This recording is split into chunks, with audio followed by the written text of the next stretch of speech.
Hashem na'aseh v'natzliach. Shir Torah.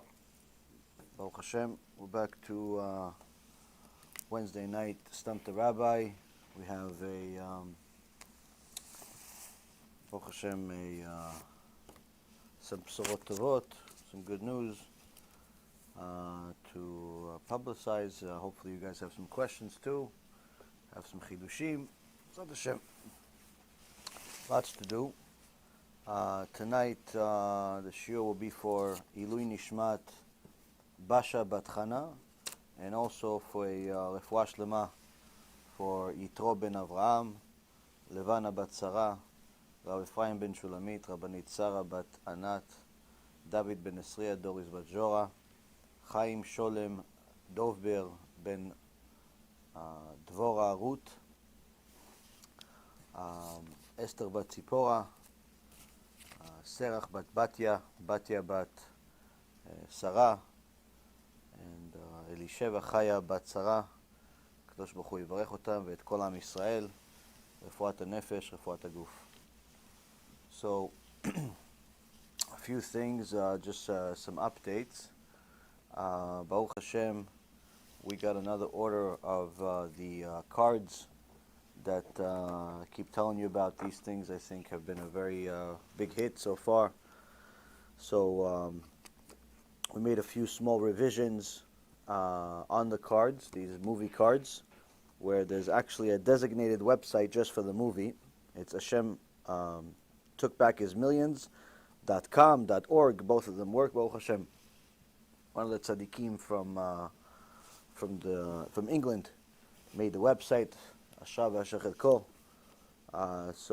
the movie is just a place, just the website is just for the movie.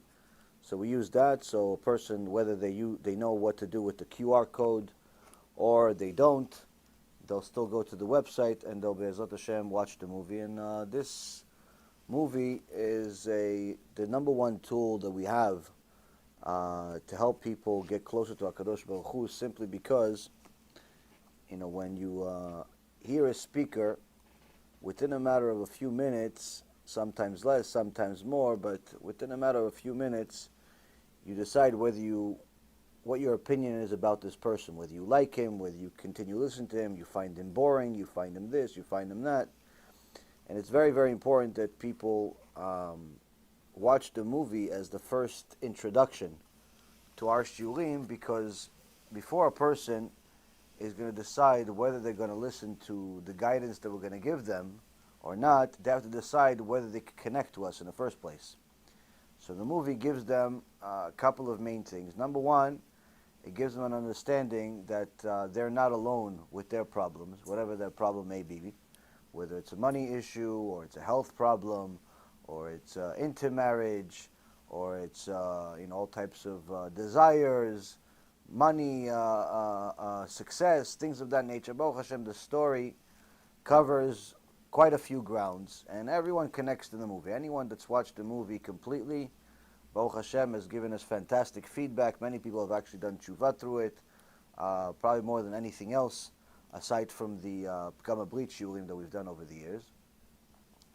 But Baruch Hashem, this is a tool where a person is going to get a very clear understanding that he's not alone. She's not alone with their circumstance.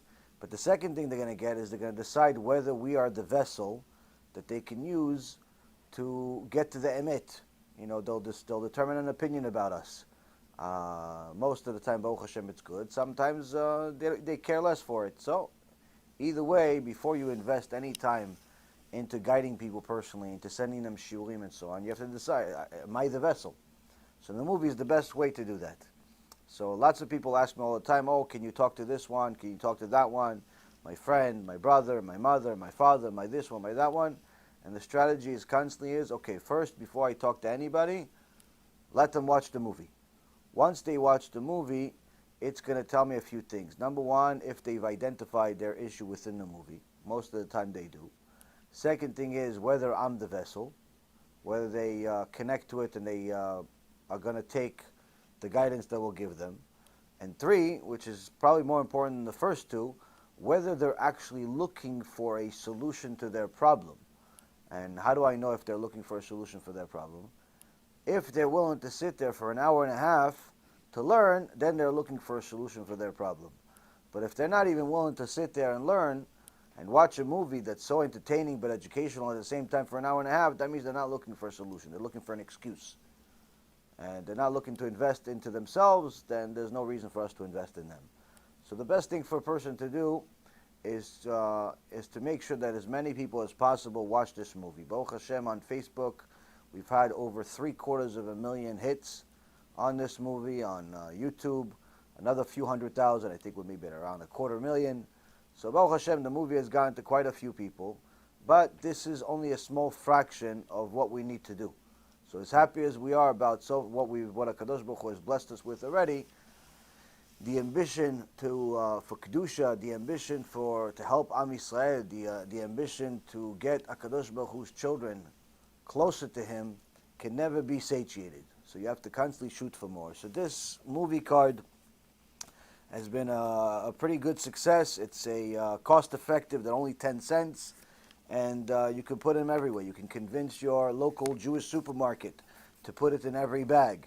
You could put a few of them in the different Judaica stores, and so on and so forth.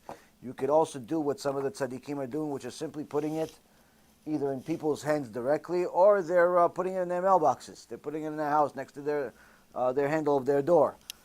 Once a person sees this, it piques their interest, and Bezat Hashem, they watch the movie. And this, for anyone who wants to order, they go to the website, and they could order a few hundred, 500 or more for themselves, for others, and so on. We're not taking any orders less than 500, simply because, number one, it's only $50. Number two, it just takes too much time. We're not Amazon. It takes too much time to create a package and put everything together for 25 of them. So if you want to give out 500 or more, order it on the website. I think it's cheap enough where everyone could afford it. If you still can't afford even that, then just contact us and let us know, and we'll send it to you anyway. But that's one. Number two, after almost 2 years of working on this project, Baruch Hashem, and then waiting for the order, and then delays, and then problems, and then Ishtabach Shemo, and then all of the good things that have been happening over the last couple of years, Baruch Hashem, the order of a couple of 100,000 CDs, DVDs of the Pgama Brit are here. It's a double CD DVD. One is a CD that, similar to our other stuff, it's always been 2 CDs at a time. One is an audio CD for about 60 shiurim that we've done, both long and short, about Tikkun Brit, Pgama Brit, wasting seed, whatever you want to call it. This, Baruch Hashem, this topic has not been covered in the English language more than what we've done, Baruch Hashem. So this is a big schut from Shemaim that HaKadosh Baruch Hu gave us to discuss this issue with so many hundreds and hundreds of people on a weekly basis over the years, and have helped more people do tshuva, learn Torah, and even some cases turn into Talmidei Chachamim in a relatively short period of time after they fixed this issue. So these 60 or so shiurim are in one side. If you listen to the CD, there's simply no way that you're going to be as inclined to make the sin as you are without listening to it. Now, it's not a magic pill where if you listen to it, you're guaranteed to never sin again. But the point is that once a person has learned enough about this sin, they're supposed to, at the very least, get to a point of being scared. And most importantly, if they continue to learn these things on a regular basis, they eventually arrive at the conclusion that the sin itself is disgusting. And the 1, 2, 3, 4, 5 seconds of joy are not worth the disgust and the consequence that will happen beyond the disgust for making this crime. Now, the other side of this double CD DVD is the movies. And it's not only this movie of the personal story, but about 8 other movies, short movies that we've made over the years that the team has made, Baruch Hashem, about Shabbat, about all different types of things, motivational movies that Baruch Hashem have been very successful. So a person that has this, even if he's embarrassed to pick up the CD because he doesn't want to let people know, because people have things in their imagination. They think that everyone's paying attention to what they pick up and what they don't. In reality, no one cares. But anyway, the beauty is that we made it this way, b'siyata dishmaya, that you don't have to pick it up because of the tikkun habrit, even though that's what you really need. You pick it up because you want to watch the movie, because both of them are on the same CD and they're both in the package. So this is one of the most important things that I think has hit the English world, for sure the most important thing that we've done, simply because this does not exist. Now, if we came out with a Tikkun Habrit CD or movie or whatever it is in Hebrew, I would say it's important, but not as important. Why not as important? Because it exists. In Hebrew, there's several Chachamim already that over the years have talked about the subject extensively, have made movies about it, have made lectures about it, and so on and so forth. So, Baruch Hashem, anyone that's looking to become Kadosh can find this. But in English, it's simply unheard of. There is literally less than a handful of rabbis that have talked about it at all. And Rabbi Elon Nava, Rav Mizrahi, Rabbi Zitron, and probably a couple of others that I can't remember. And also actually a new friend of mine that I met recently. He actually did a shiur about it himself, the accidental Talmudist. He actually has about a half hour, 40-minute shiur about this because it was part of the Gemara Masechet Shabbat, and he's learning the Shas and he's making shiurim about it. So he made a shiur about it recently.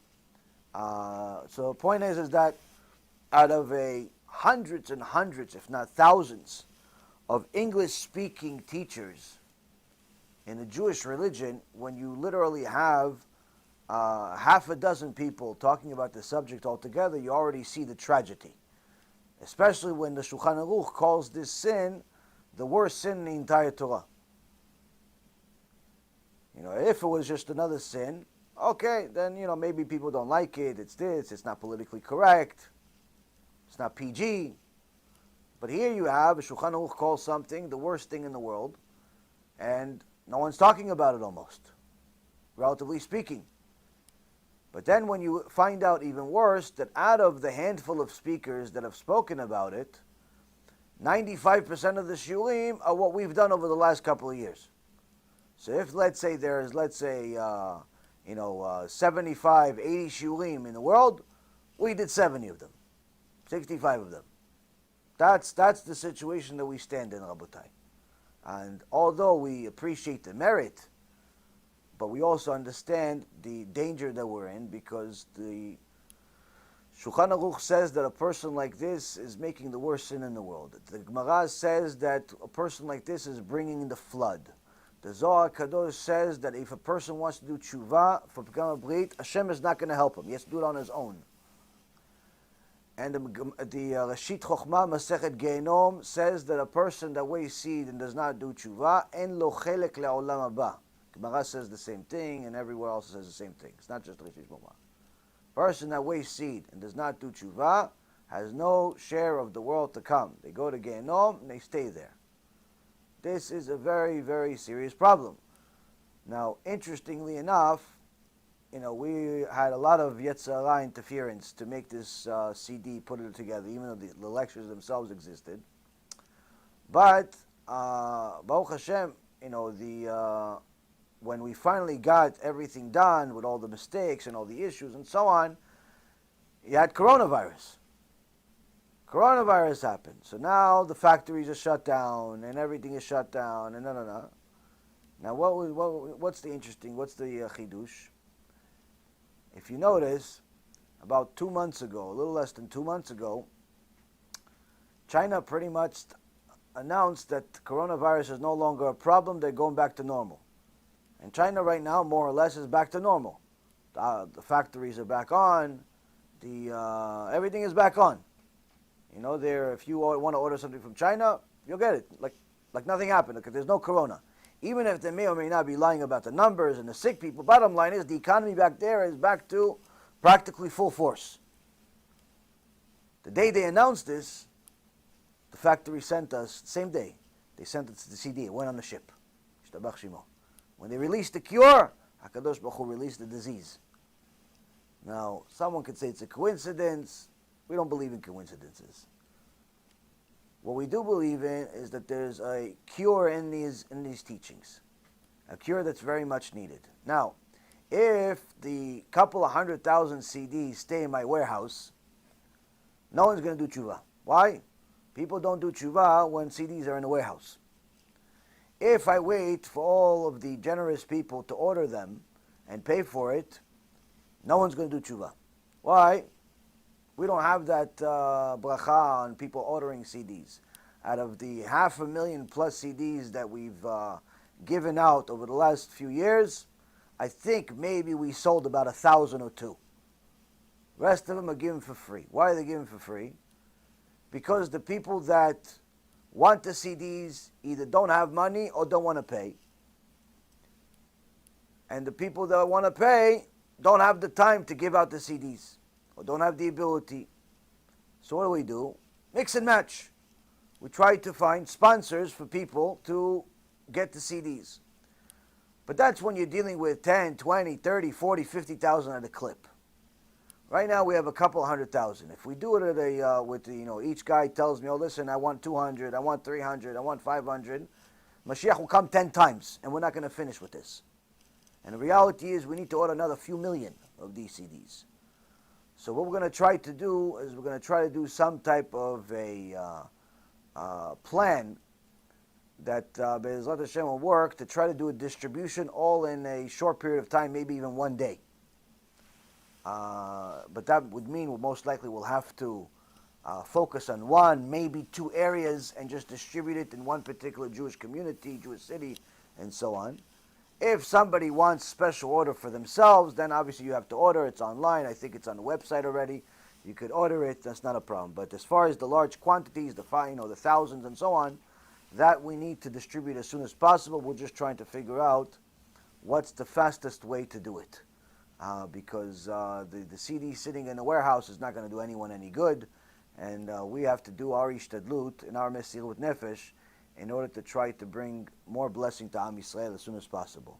So when Shulchan Aruch says that something is the worst sin in the world, and you have an entire 2, maybe even 3 generations of Jews that do not even know it's a sin b'chlal, some even think it's a mitzvah, then you have yourself a very serious problem. You have to do whatever you can to fix. And when you have the cure, and you're a human being still, you're not going to say, listen, can you pay for this? Oh, you can't pay for it? Okay, go die. Go die. Maybe your friend has some money. I'll wait for him. You can't do that. You have the cure. You have to send it out. So Be'ezrat Hashem, we're going to be sending them out as soon as we get some things together. But anyone that wants, again, to order specific smaller quantities, you go to the website, order them. But our plan is to try to give these out as soon as possible. Baruch Hashem. And Be'ezrat Hashem. So anyway, now we have a situation now that we have a generation of people that do not know about this crime that HaKadosh Baruch Hu calls Pgam Brit.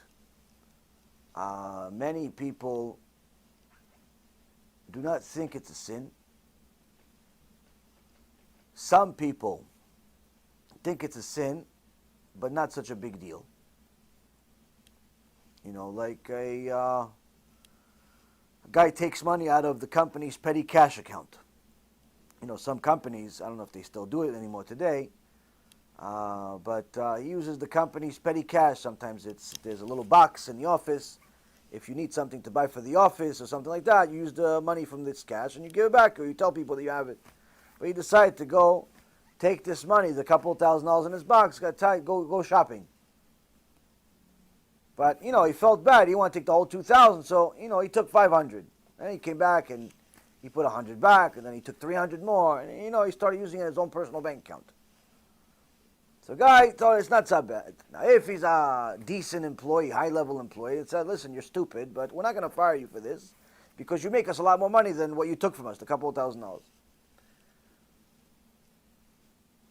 That's what people think sometimes when it comes to Pagam Brit. They think it's like taking money from the petty cash.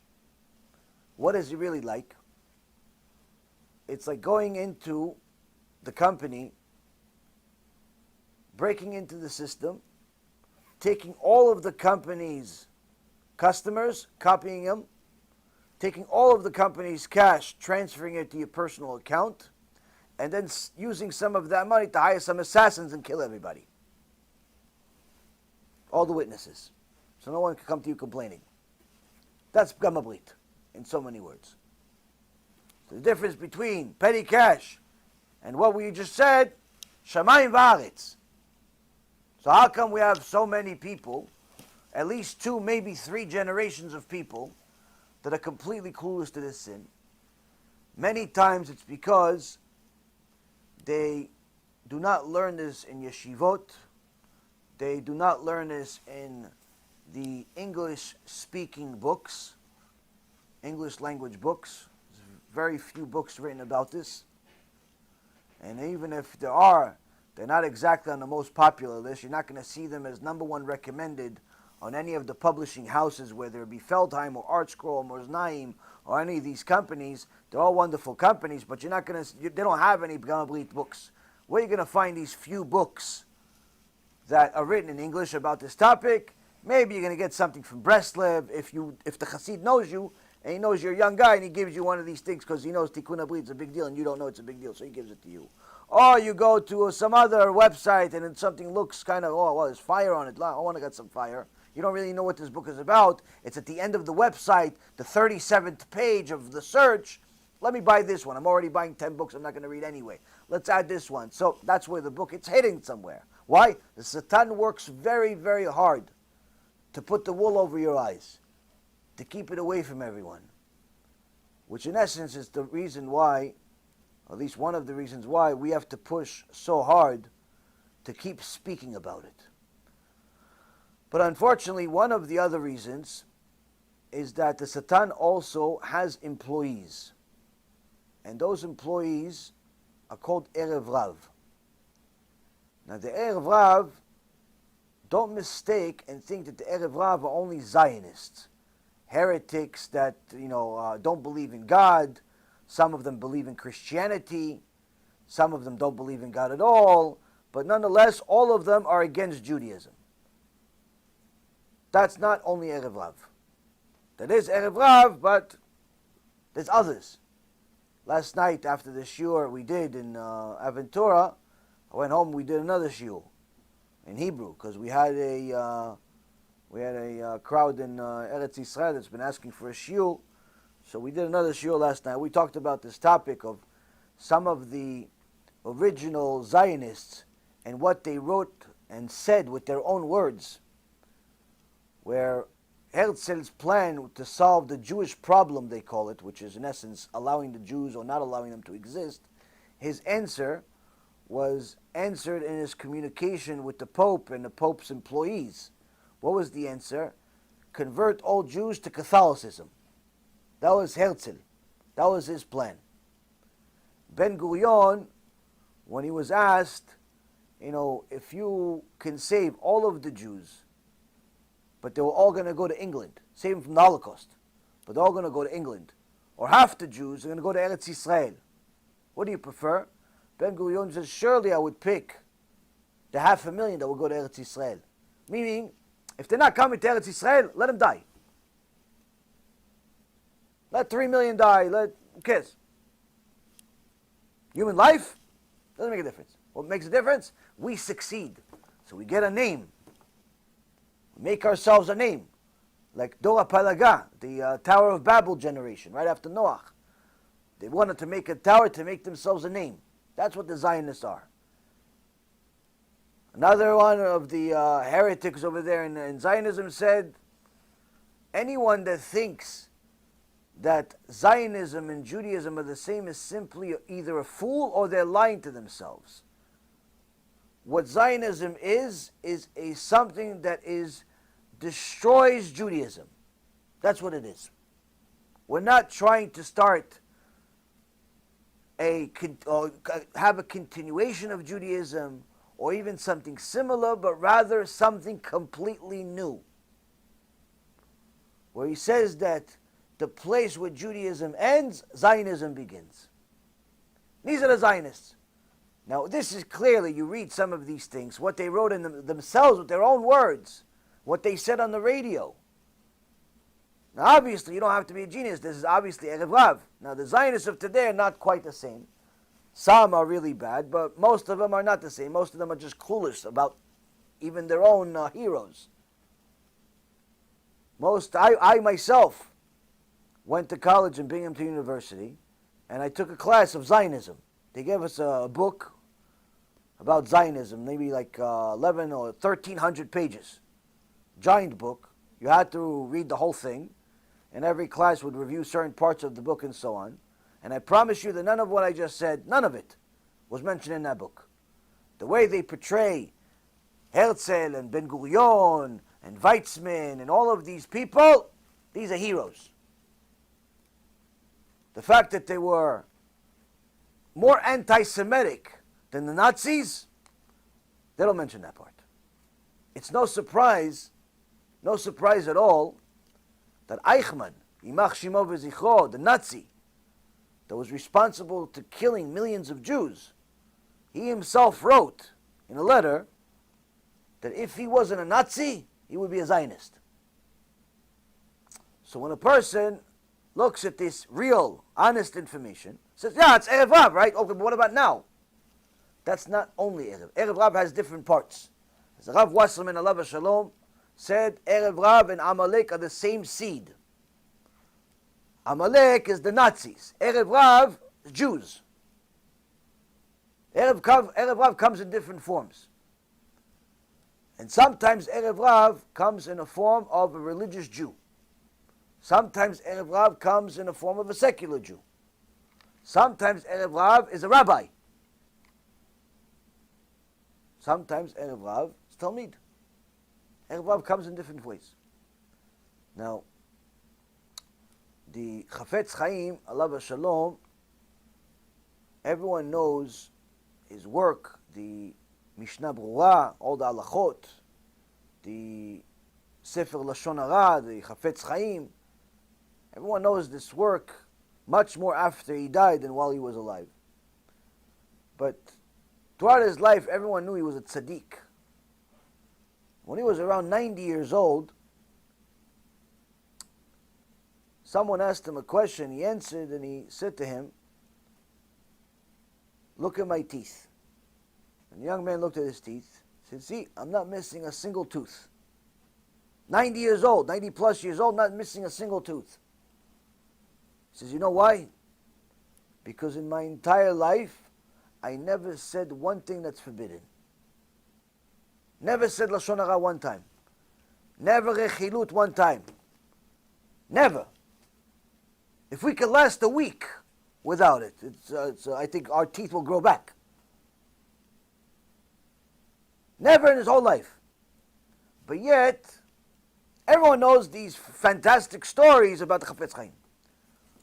But what most people don't know is that the Chafetz Chaim, every single day, throughout the vast majority of his life, from the time that he got his da'at, that he understood, every single day of his life, for 90 plus years, he cursed a person, a Jew, by the name of Adam Cohen. Every day he would say, Adam Cohen, imach shimo. Adam Cohen, imach shimo v'zichro. Every day. Chafetz Chaim never said one thing that's forbidden. Kodesh Kodashim has Talmidim like the Rav Wasserman. His Talmid is Gdolado. Avgodinsky, giants. Cursing a Jew every day for 90 years. So one time the Talmidim asked him, "Rabbi, who's this? Why do you curse this Adam Cohen? Miskin, whether." getting cursed from an Ish Kadosh? Imagine you're a person, you say something, Kadosh Baruch Hu makes it happen. So Chafetz Chaim tells them, I was an orphan. And I was an orphan. The woman that adopted him, nice person, and when he was, she would give him some certain freedom. He would learn, he would do this, he would do that, and as a young kid, he was a talented kid. And the guy looks like a religious Jew, goes to Knesset, puts on tefillin, looks modest, peot, beard, everything. Saw that this young kid is very talented. Smart kid. You could talk to him and he understands what you're talking about. So he started spending time with him. Now, Lilo Yisrael Meir, the Chafetz Chaim, he's looking for a father figure. He doesn't have a father. So he's looking for a father figure. So he started, spending time with him. And he would tell him, you're learning the Torah, it's good, it's nice, but don't make such a big deal out of it. These sages, they're wrong sometimes. Huh? Sages are wrong sometimes? Yeah, the sages, they're old, it's a long time ago. Things changed. No? Oh. And the young kid would listen to these things that were the opposite of what he would learn in the book, was the opposite of what he would learn from his Rebbe. But Adam Cohen told him this guy was a older man, a very sophisticated looking person, well known. One day, one of the neighbors, person with Yirat Shamayim, noticed that this Adam Cohen keeps coming, and he's spending a lot of time with the little Yisrael Meir. And he tells the mother, he goes, no, don't let him spend any time with this guy. This guy's a Rasha Merusha. Why? No, he's religious. No, he's not a Christian. What are you talking about? No, this guy is a Rasha. I know him personally. He's one of the reformers. He's like Mendelssohn. They look religious, they act religious, they go to shul, they do all the things on the exterior, but they have constant kfirah come out of their mouth. They want a new Torah. Get the kid away from him. Long story short, they had to move away to run away from this person. And when the Chafetz Chaim, as a young boy, finally got to an age where he started understanding what this Adam Cohen was telling him, and he realized what he was trying to do to him, from that moment on, for the rest of his life, every single day, he would curse him. Imach Shimo, Adam Cohen is it. Adam Cohen, Imach Shimo, every day. Why? Tried to murder my neshama, the Chafetz Chaim says. It's not murder of the body. Murder of the body, big deal. You go to Olam Haba, Gan Eden, Moshe Rabbeinu, Avraham Avinu, what's the problem? Murder the neshama, nothing worse than that.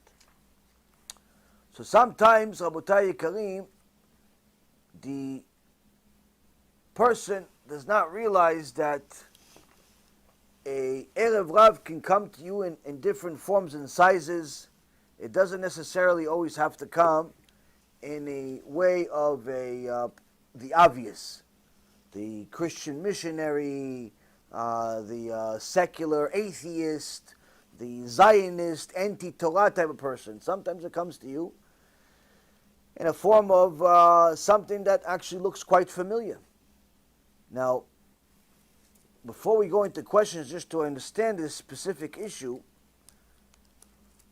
does anybody know who was more righteous than David HaMelech after David HaMelech? It was a trick question. Nobody. David HaMelech, Mashiach comes from him. HaKadosh Baruch Hu said, David HaMelech, Avraham, Yitzchak, Yaakov, David. To carry the Shekhinah, Avraham, Yitzchak, Yaakov, David. David was Kodesh Kodashim.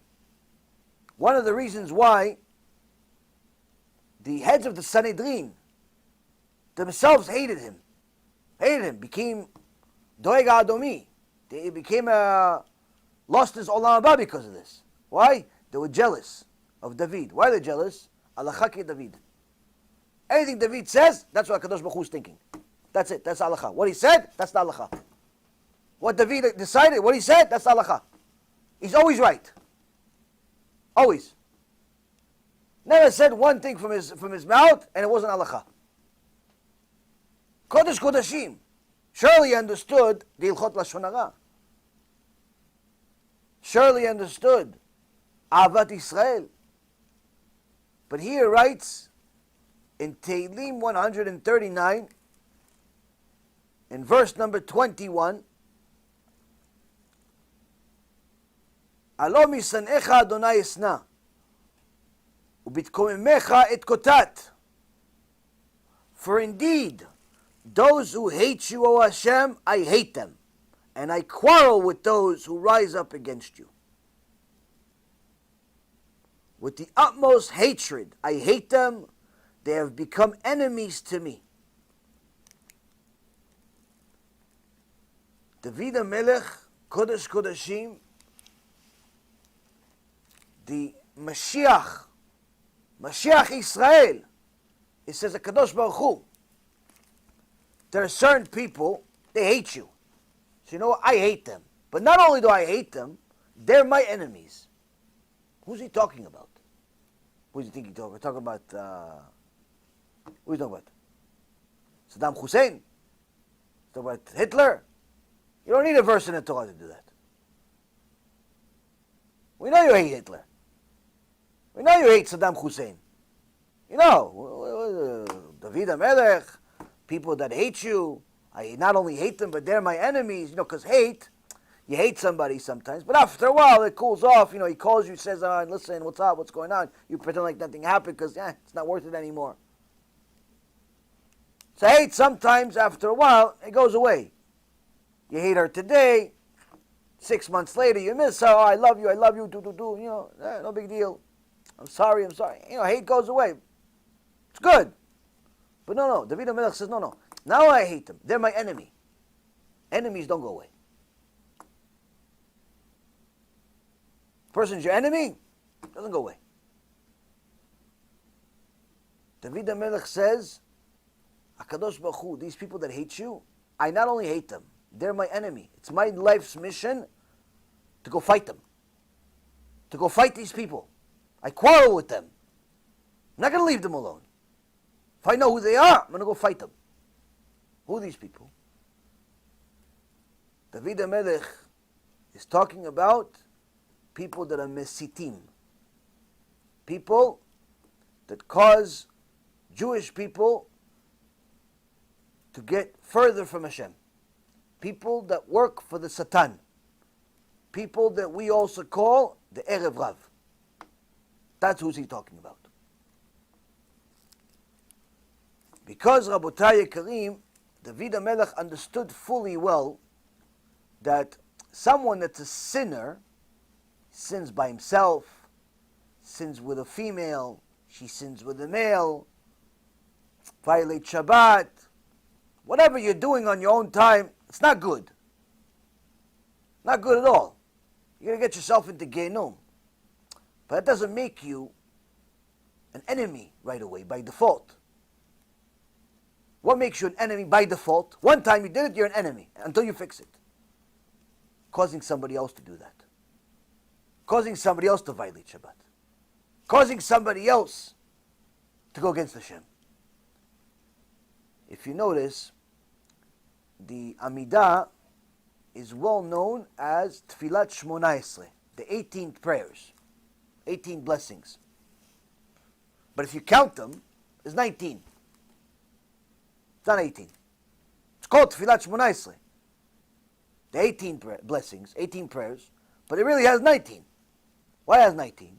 Originally it had 18, but then there was a bunch of Amaleks, Erev Rav, missionaries, started off as Jews and eventually became Christians, pretended to be Jews, tried to convince Am Yisrael to go worship Yoshke. started convincing people. Why? Because back then it wasn't such a noticeable difference. People wore the same clothes. They looked the same. They said similar things. They spoke the same language. It's very hard to tell the difference between the Jews and the Christians back then. Because all of the Jews that started Christianity, they're all Jews. They're all Jews. The people were Jews. No, we have a new leader. No, he's just a rabbi. Later on, tell him, no, we think he's God. So the reality is, Rabotai, this created such a big problem that the sages instituted a new addition to the prayer. Ala minim v'ala malshinim was added to the prayer. A special prayer to ask and plead with Hashem to destroy all of the people that are steering Am Israel away from Hashem.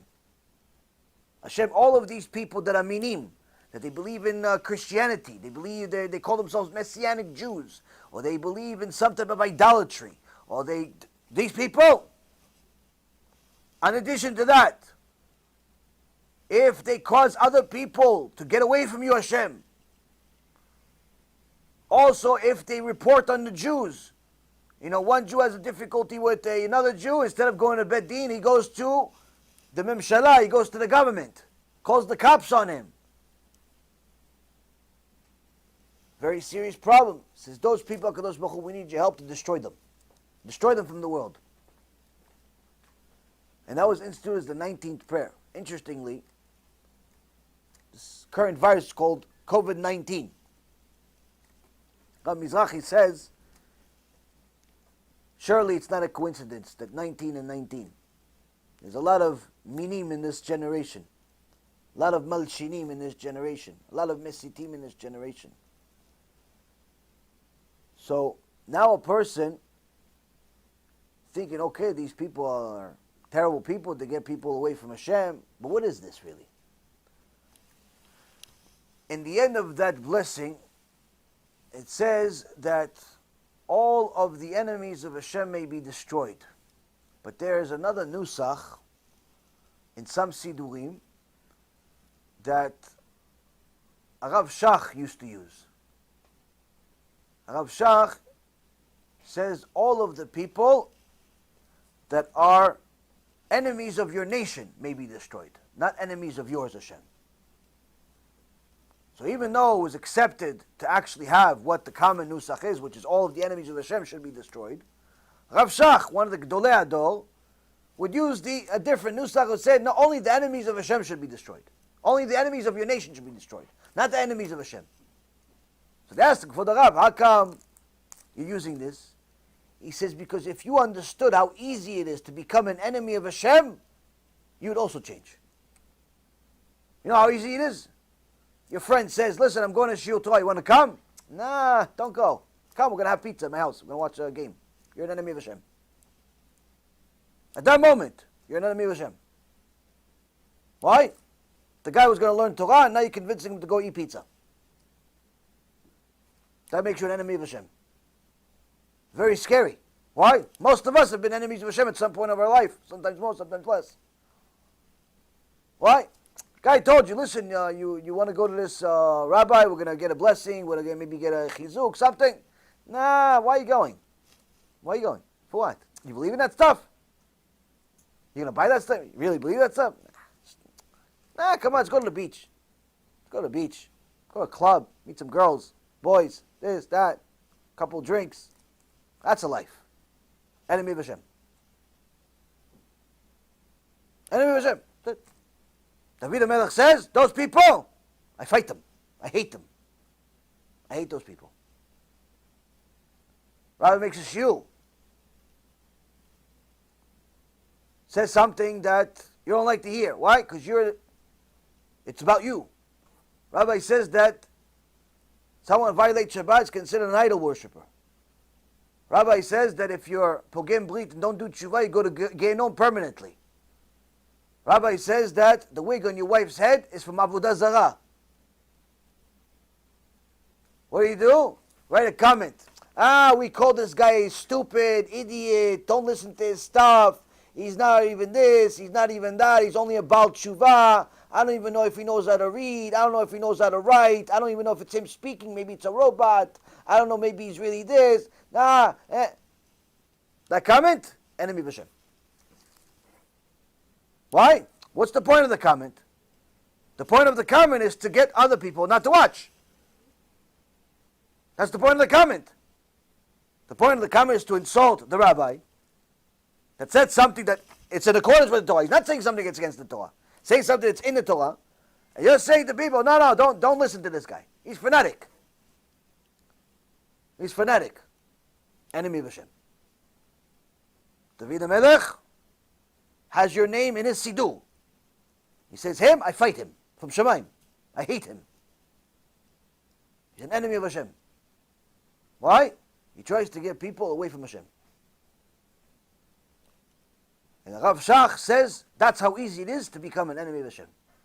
In so many words, don't talk. If it's not supporting the Torah, supporting Chachamim, don't speak. At all. Be quiet, like mute. Maybe people don't even know if you're talking, eventually. If it's not Divrei Chokhmah, don't speak. That's how easy it is to become an enemy of Hashem. So now, you have yourself the greats among us.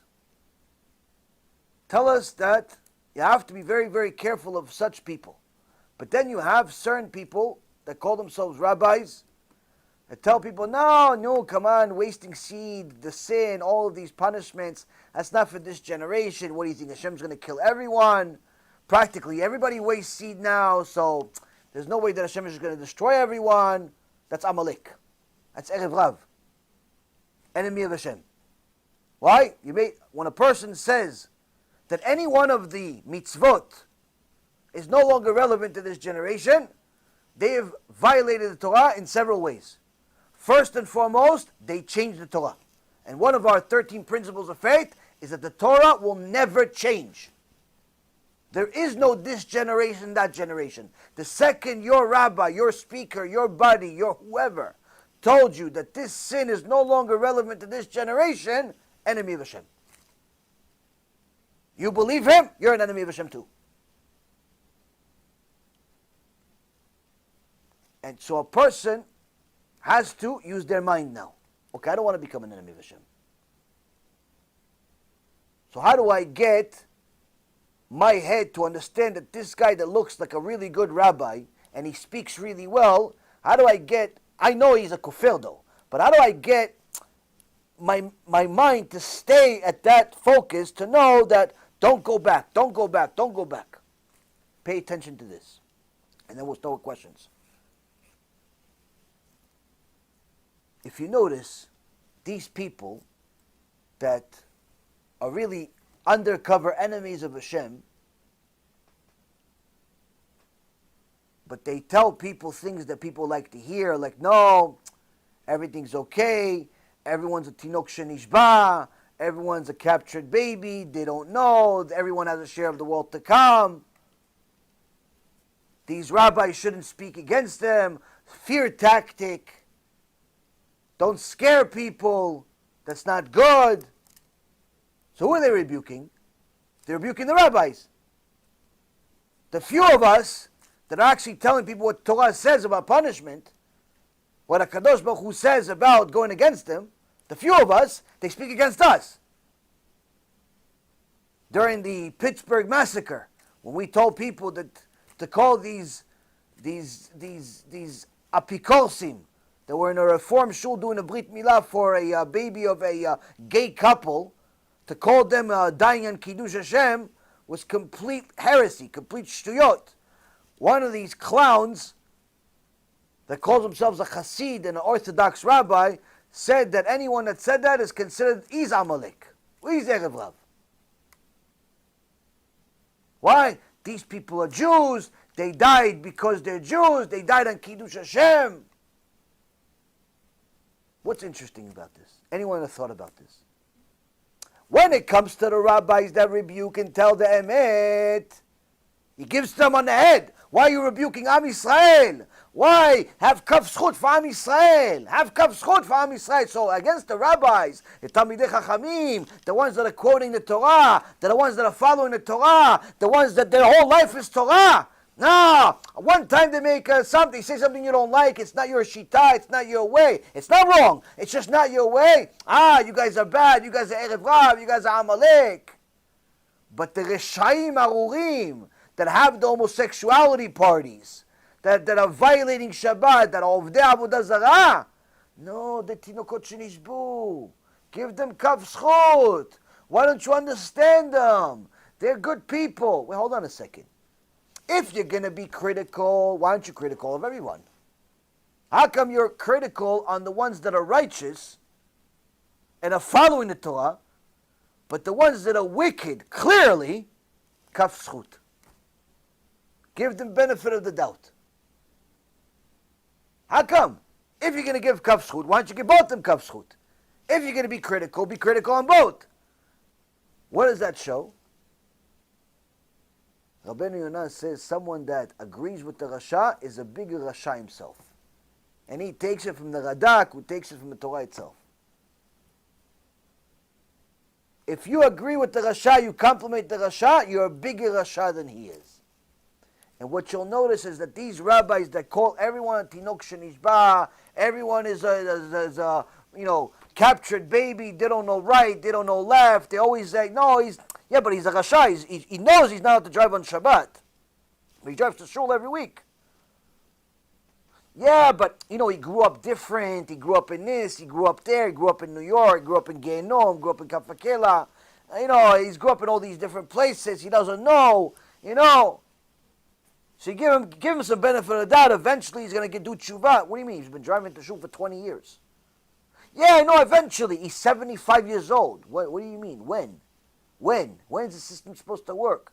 No, give him benefit of the doubt. He's a Jew. It's a precious neshama. He gives a lot of tzedakah. He's a good guy. Oh, you want to give him kaf zchut? You want to give him benefit of the doubt? But how come if one of the prophets, one of the Nevi'im from the Torah walked into your shul, not only you throw him out, you get him arrested. Why? Because he told you the truth. Every single one of the prophets that's mentioned in the Torah rebuked the people in ways that make us look like little puppies. The stuff that Jeremiah told the people, the stuff that Isaiah told the people, the stuff that Amos told the people, the stuff that Yechezkel told the people. All of the prophets told Am Yisrael things that were strong and difficult to hear. And these were the best of the best. Now anyone that's quoting them today, he's not even saying everything they said. It's just a little quote. I just used one of the verses that Yechezkel said. I just used one of the verses that Jeremiah says. One of the verses that Moshe Rabbeinu says. Oh, no, I'm not allowed in your shul anymore. Not allowed to give lectures in your shul anymore. You don't want anyone to give out my CDs anymore. So I don't get kaf zchut. I have evil intentions. But the guy that's driving on Shabbat for 25 years and also donating for 25 years, he has kaf zchut. Who's the Rasha here? Who's the Rasha here? So that's what you see. You see, Rabotai, that sometimes Erev Rav comes in the form of a rabbi. I one time, and then we'll finish this with this story. I saw this with my own eyes. And I have witnesses to this. I have witnesses to this story. One of them is here. There's not that many people here, so you can figure out who. A group of people wanted to do tshuva. Ishtabach Shemo. Wanted to do tshuva. Wanted to learn Torah. Started coming to shiurim, arranging shiurim. HaShem. Started keeping Shabbat. Some of them weren't able to go to shul anymore on Shabbat because it was too far from their house. So the rabbi had a problem with this. So how come you're not coming? No, I can't drive on Shabbat, Rabbi. No, come on, no, who's telling you this? Oh, Rabbi Reuven is telling us this. I don't know, maybe he's extreme, he's fanatic. No, you should meet him, he's a nice guy. You know what? Bring him to my house. We'll do a shiur at my house. Such a open rabbi, bring him to my house, we'll do a shiur at my house. They tell me, Rabbi, we're going to do a shiur at the rabbi's house. maybe you could influence them to also teach like you. I said, Alvai. I was still naive then. I thought I could. So I go to this guy's house, older man, maybe 70, 75 years old. We're at the house. We're having a shiur. I bring some CDs in the group. The rabbi says, hello, hello, very nice, da-da-da. He sits right next to me. In the beginning of the shiur, he started trying to debate a little bit, but every time he had an issue, I would bring him a source, and he couldn't really defend. And we had a shiur, and then after the shiur, he said, wow, fantastic shiur, really good. Yeah, you guys are going in the right direction. In front of me. You guys are going in the right direction. He's good, he's this, that, nice. Right? Good, right? So, said, B'ezrat Hashem, we'll do something together one day. We'll do a shiur at the beginning, something, right? I don't get any calls, but, I see the guys are coming to the shiur, but then one day, one of them comes to me and says, you're never going to believe it, Rabbi. I said, what? You know those CDs that you brought to the rabbi as a gift, to give to people in the kehillah and so on? I said, yeah. He says, nobody got it in the kehillah. I said, why not? He says, because the rabbi is hiding it. I said, what? What do you mean he's hiding it? He says, I walked into his office and I walked in on him hiding the CDs. Hiding the CDs in the office. Doesn't want anyone to see him. Doesn't want anyone to get the CDs. Doesn't want anyone to do tshuva. In front of your face, Chazak Baruch, good shiur, we're going to do something together. As soon as you leave, he's back to Erev Rav. Back to Erev Rav. Rabotai Yekarim, this is very much real. This happens a lot. It happens a lot because we're in a generation where En al mi lismoch ela el Avinu shebashamayim. The Gemara Masechet Sotah, page 49b, says the generation before Mashiach will be such an orphaned generation that you will have nothing to rely on other than HaKadosh Baruch Hu. What does it mean to rely on HaKadosh Baruch Hu? Of course, having emunah, having bitachon, but what about knowledge? You have to rely on what's written in the Torah itself, what's written in the Gemara, what's written in the Poskim. What's the real Chachamim saying? You can't just take people's word for it anymore. A guy can look like a rabbi, but instead of being a rabbi, he's a rabbi. He's an evil bai. He hopefully goes bye-bye. He looks like a Rav, but he's an Erev Rav. And a person needs to be careful of this. Why? Because David HaMelech himself says, these people are so bad, I hate them, they're my enemy. David HaMelech had a lot of enemies, but this is the one he's writing about. Most dangerous. Why? Because unlike the other enemies that are trying to kill our bodies, these Erev Rav are trying to kill our souls. And sometimes they come to us in the form of people that look perfectly fine, look religious. To such an extent that someone like Chafetz Chaim would curse them every day. So this, Rabotai, is just a little bit of an understanding of just to keep our eyes open. To make sure that anytime you hear something that disagrees or contradicts one of the things that we say in the shiur, please bring it to me. Say, listen, this is a mistake or no? You said A, he said B. Is there two opinions, or you made a mistake, he made a mistake? What's going on here? Something that's significant. Don't tell me about every little, he said A, you said B, Say things that are significant. If you hear somebody saying to you that the things that we're talking about, saying the opposite, you got to find out. You got to double check in the books. Why? Because I know for sure it's right. I've seen it a million times. If you're hearing something wrong, you're hearing something that's different, it's wrong. There's no doubt in my mind. But before you start believing the opposite, before you start believing that it's allowed to be wasting seed, that it's allowed to drive on Shabbat, that it's allowed to eat non-kosher, that it's allowed to do all types of things, double check. Don't lose your soul. Don't lose your soul so quickly. Don't be one of these fools that just goes with whatever is the easiest opinion. It's very important for a person to know that many times the Yetzer Hara will come to you in a form of something that looks like a mitzvah. Looks kosher.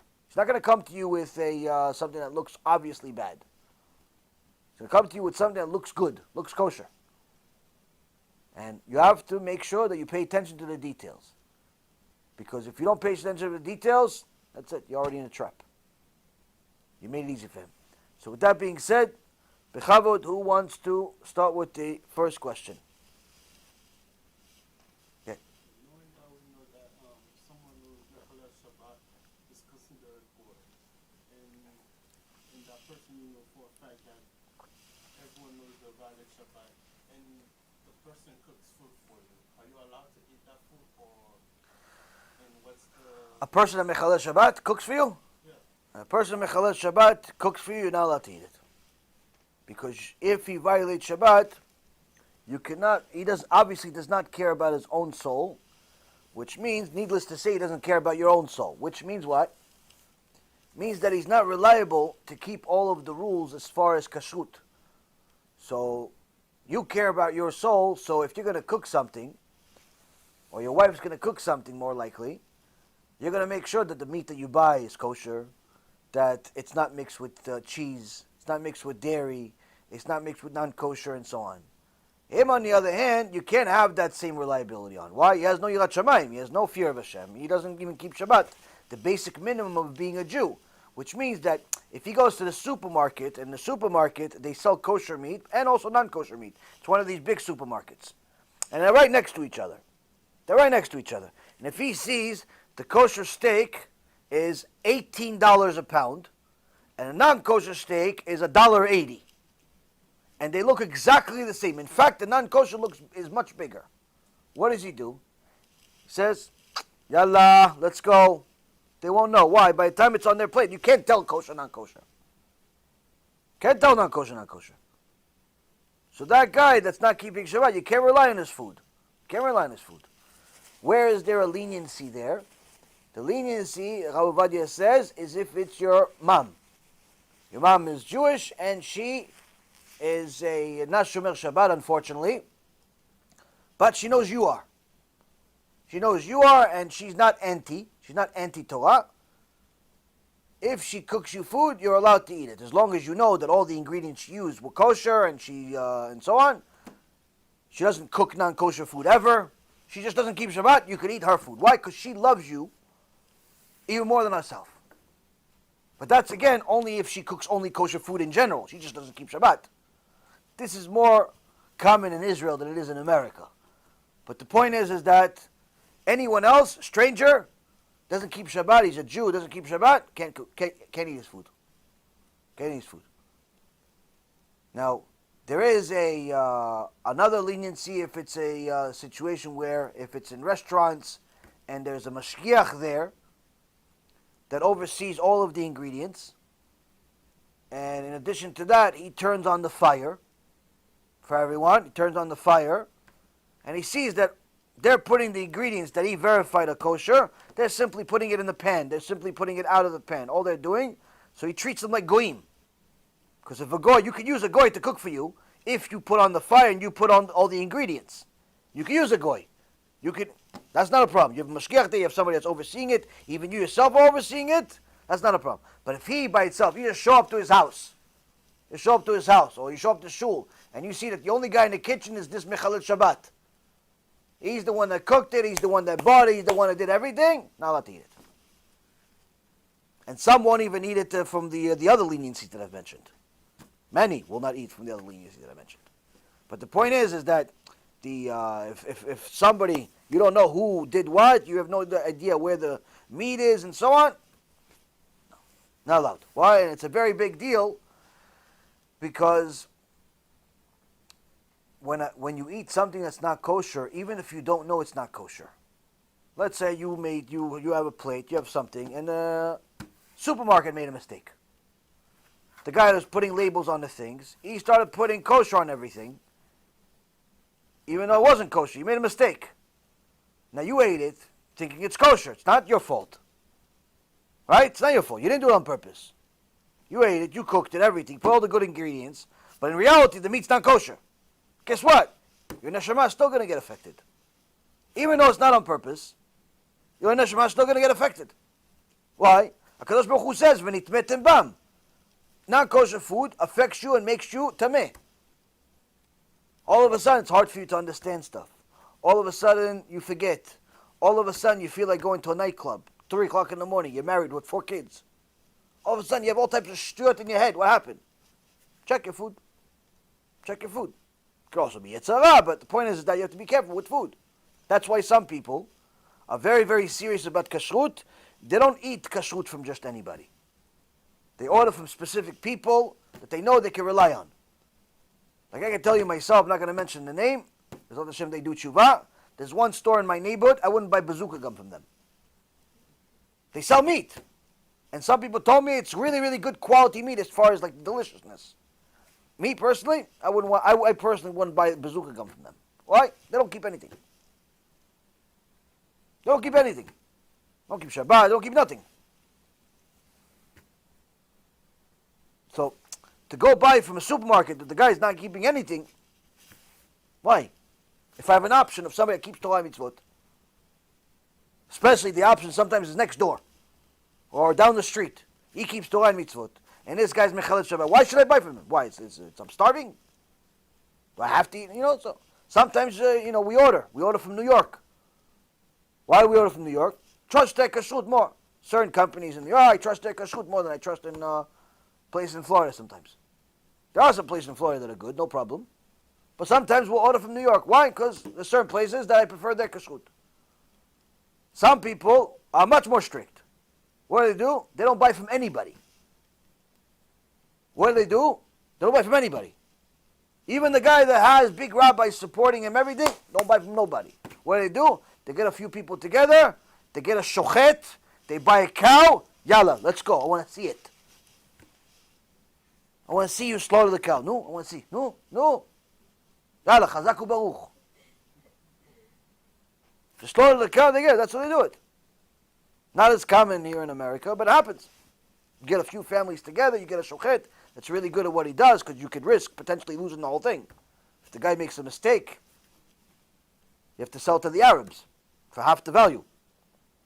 But anyway, some people are very, very strict with it.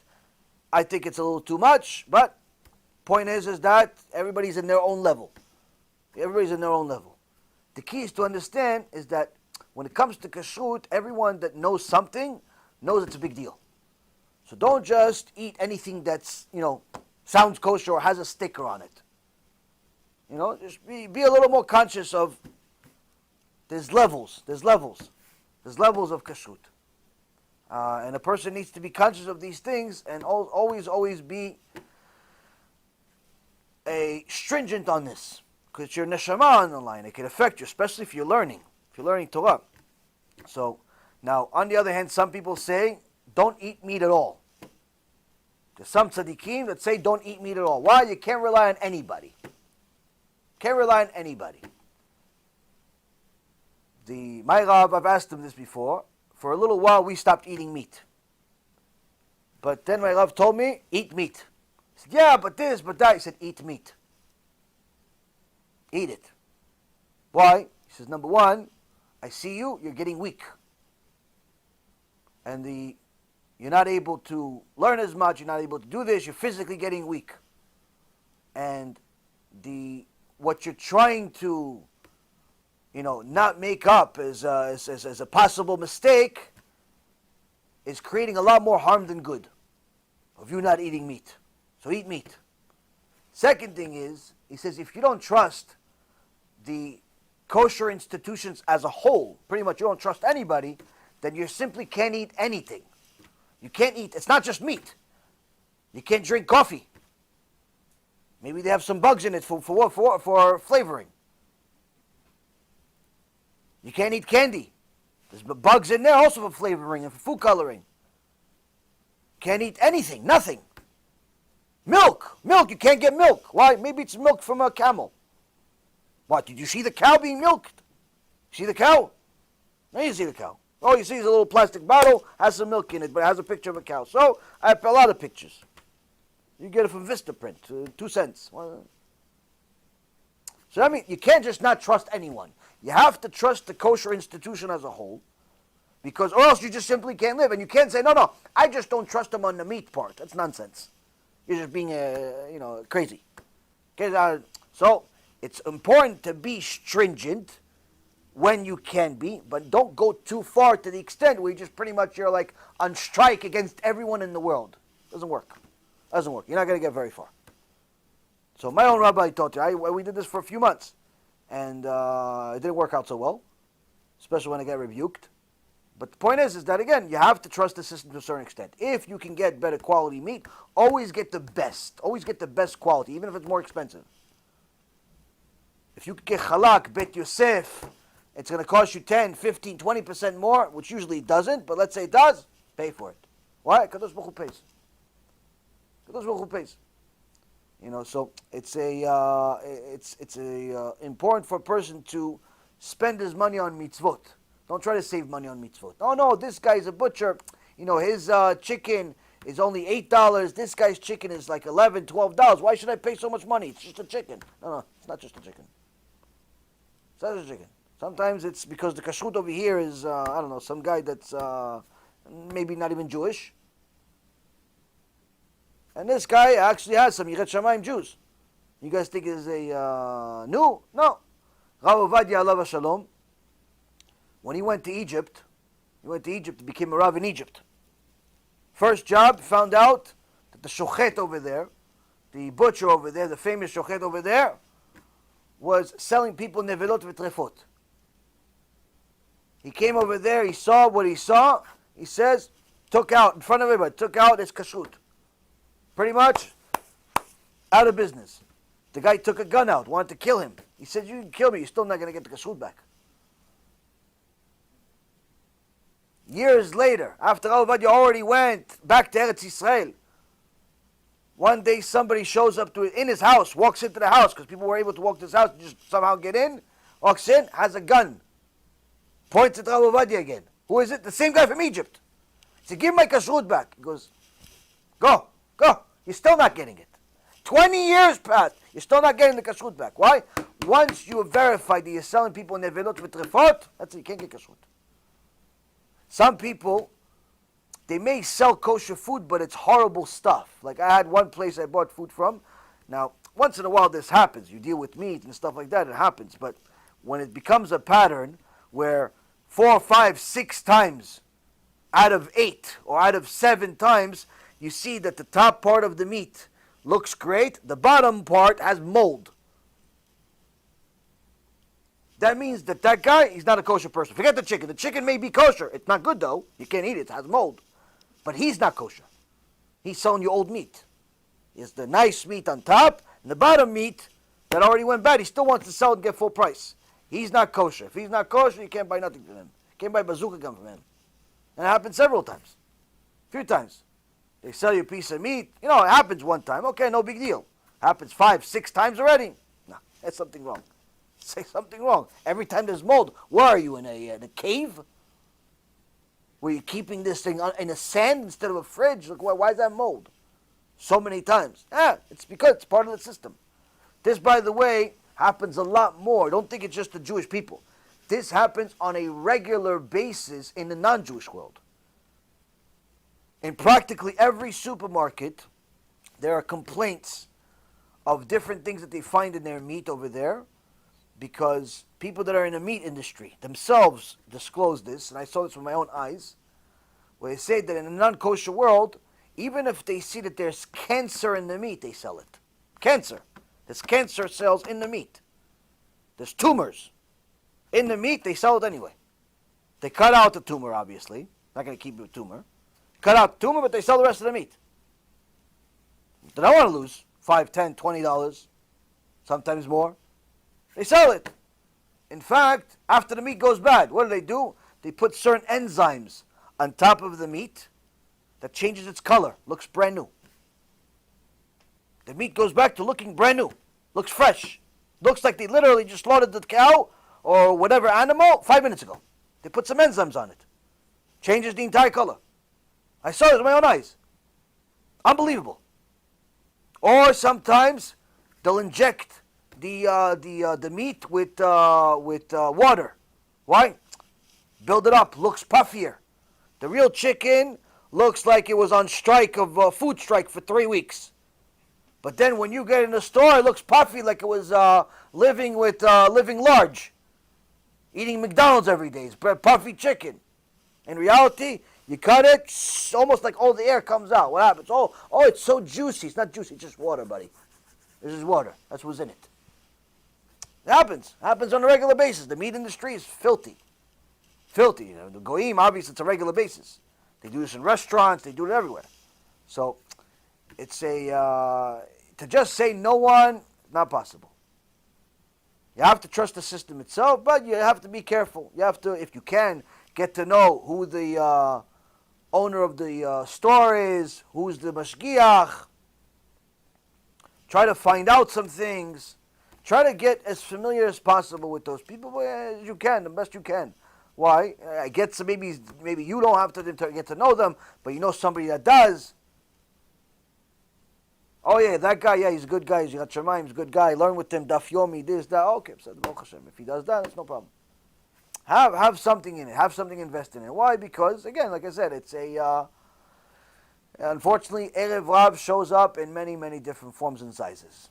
And money is a fantastic tool to buy Erev Rav. Fantastic tool. Next question. Now that I scared you guys, you're not going to eat for a week. Kid?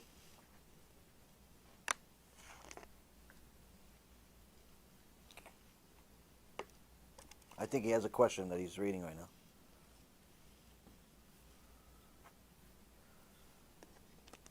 If it's that complicated, I don't know if it'll be. To MINYAN, like technically if you have like 13 men who are like on for MINYAN.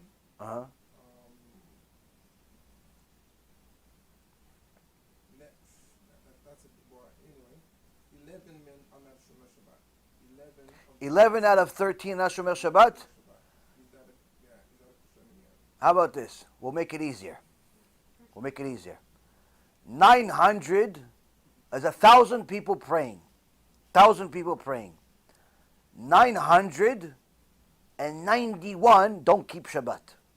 991 don't keep Shabbat. 9 of them keep Shabbat. 9 keep Shabbat. You have a minyan? You have 1,000 people. You have minyan? No minyan. No minyan. Needless to say, 11 out of 13 don't keep Shabbat. It's not minyan. What does that mean you have no minyan? You have 15 people, 20 people praying. Nobody keeps Shabbat, or most people keep Shabbat. What does that mean? You can't say Kaddish. Source is Ilchot Rambam, Ilchot Shabbat, chapter 30, Halakha number 15. Mechalel Shabbat ukegoy lechol davar. Someone that violates Shabbat is considered 100% a goy, an idol worshiper, the Rambam says. Which means that 13 people are there, 11 of them are considered idol worshippers. Now if I brought you Mustafa, and then I brought you Chris over here, and I said, these guys are going to give you a shiur, say Kaddish at the end of the shiur. Anyone say Amen to this Kaddish? No, why? They're idol worshippers, these people. You don't say Amen to a blessing by an idol worshipper. The Gemara says it in many places of the deen of a Mechalel Shabbat. The Zohar says, the Shulchan Aruch says, everyone says. It's not a chumrah. It's not a stringency. When a person violates Shabbat, he is considered not only an idol worshiper, he's considered a person that screams out to Hashem, I don't believe in you. That's what the Gemara in Masechet Shabbat says. So, it's important for a person to know that if you have a place where most people are not keeping Shabbat, you don't have at least 10 people that are keeping Shabbat, you do not have a minyan, which means that if they say Kaddish, you're not allowed to say Amen. You're not allowed to have them do the blessings on the Torah. If they do the blessings on the Torah, on Shabbat or during the week, as one of the aliyot, the first 3 during the week or all 7 on Shabbat, if they're one of the first 7, they do the blessings, you're not allowed to say Amen. Why are you not allowed to say Amen? Because like saying Amen to a blessing of an idol worshiper. If an idol worshiper came to you and was like, oh, I pray to Yoshke. Say Amen. You're not going to say Amen. Why? You're a Jew. When a Mechalel Shabbat does a blessing, it's like idol worshippers doing a blessing. That's a problem. It's a very serious problem. Now he doesn't believe in that he's an idol worshiper. He doesn't believe in idol worship. Well, Torah does. Torah does. Now, some say, okay, maybe he's not 100% like an idol worshiper, where maybe you could, maybe he's Tinok Shenishba. He's a captured baby, just grew up a certain way, grew up in a certain town, maybe we could be a little lenient.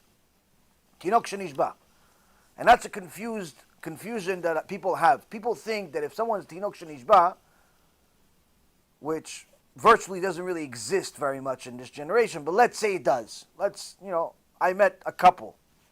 One for sure, a woman who was 79 years old, just discovered she's a Jew. That's an obvious Tinok Shenishba. She thought she was Christian her whole life. That's an obvious Tinok Shenishba. So they do exist, but it's not people that are living in cities that have hundreds of thousands or millions of Jews. But let's say we go with a lenient opinion of Tinok Shenishba. People think that just because he's now a Tinok Shenishba, that's it, he's like everybody else. Wrong. Even if somebody's a Tinok Shenishba, it doesn't mean like he's like everybody. It doesn't mean he goes to heaven. Like if he dies tomorrow, he doesn't go to heaven. If a Tinok Shenishba still doesn't keep Shabbat, dies the next day, he doesn't go to heaven. He still goes to Gehenom. A Tinok Shenishba is simply an halachic term to use pertaining to how you treat him while he's alive.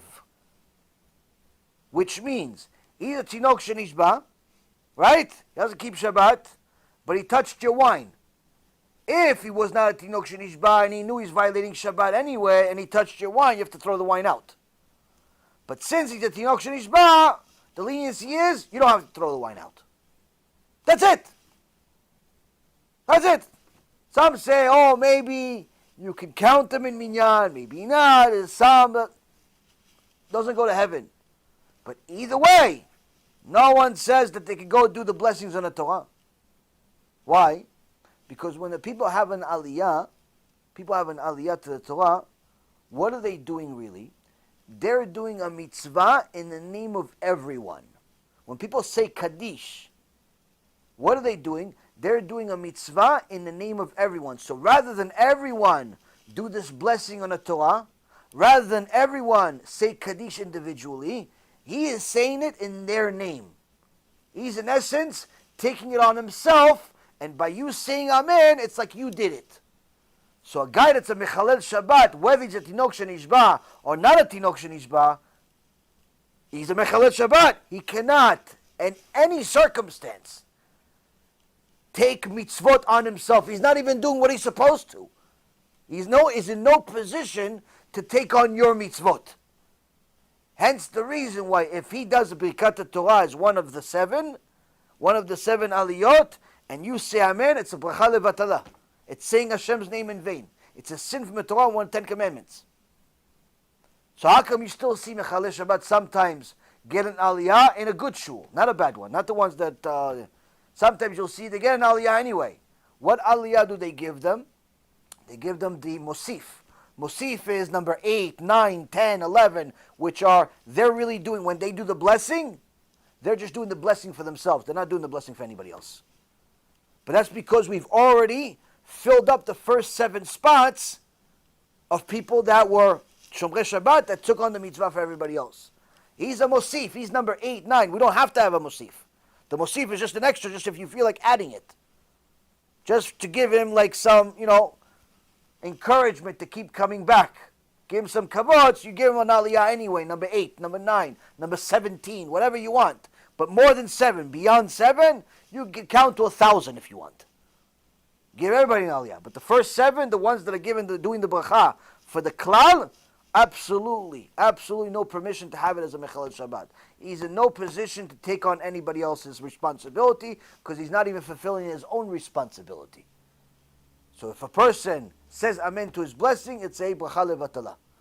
So if a person goes to a shul that does not have at least 10 people that are Shomrei Shabbat, find a real shul. You don't have a real shul, pray at home.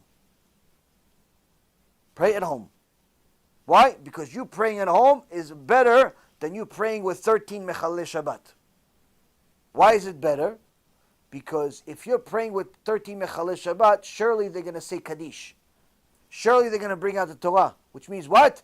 You're going to be a partner to a sin. They're going to say, no, come on, no, we'll give you an aliyah today. It's not that many of us. You get your turn, you're going to get an aliyah. So you have to do it now, you get an aliyah. A non-kosher aliyah. You're going to be responsible for sins. You go to Biknes, do mitzvot or sins. If you want to go make sins, go to a nightclub instead, you have more fun. Go jump off a roof. I don't know, you have fun on the way down. You don't go to Biknes to make sins. Go to Biknes to make mitzvot. If there's no kosher minyan, it's not a bet knesset. It's a building with people in it. Instead of going to the Knesset with 13 people that are Mechalei Shabbat, say, guys, listen, today, my rabbi gave me different instructions. Instead of us praying Shachrit together, I brought a projector.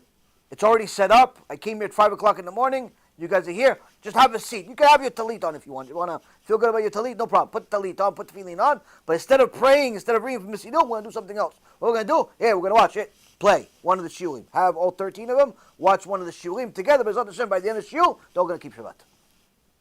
Have them watch the shiur together. Not have a fake minyan. Why? They watch shiur, they'll understand what violating Shabbat is. They'll start keeping Shabbat. But to pray fake minyan, there's no toilet whatsoever. There's no nothing good comes out of it. Oh, they'll get offended. Let them get offended. How come you're not worried about HaShem getting offended? A person needs to know that there are rules to the Torah. It's not suggestions. Next question.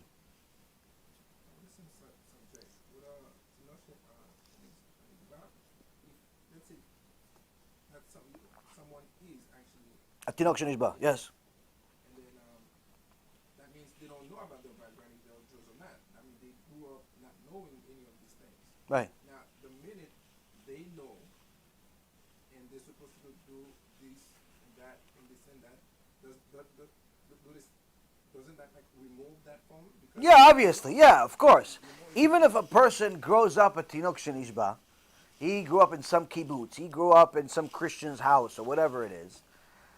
But the minute he shows up to shul and he's told that you have to keep Shabbat, at that moment he is no longer a tinok shenishba.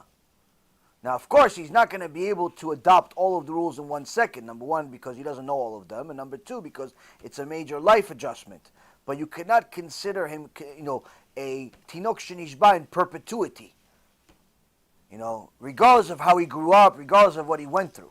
And that's one of the things that the Reshaim, the Erev Rav, want people to think, where they think that everybody is a Tinok Shenishba because they all grew up secular and therefore Hashem is going to forgive them. This is Erev Rav 101. This is the same tool that all of Erev Rav use.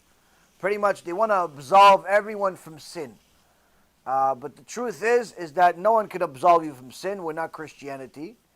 And in reality, the fact that there are so many people that are actually secular helps the generation to some aspect in a strange way. This is a chidush that I had about 2 years ago, and it's very interesting. It's, again, we want all of Am Yisrael to do tshuva. Both the religious people need to do tshuva and the non-religious need to do tshuva. Now, everyone knows that the Bet HaMikdash was destroyed for multiple reasons. One of the reasons was Chilul Shabbat. Another reason was Sinat Chinam.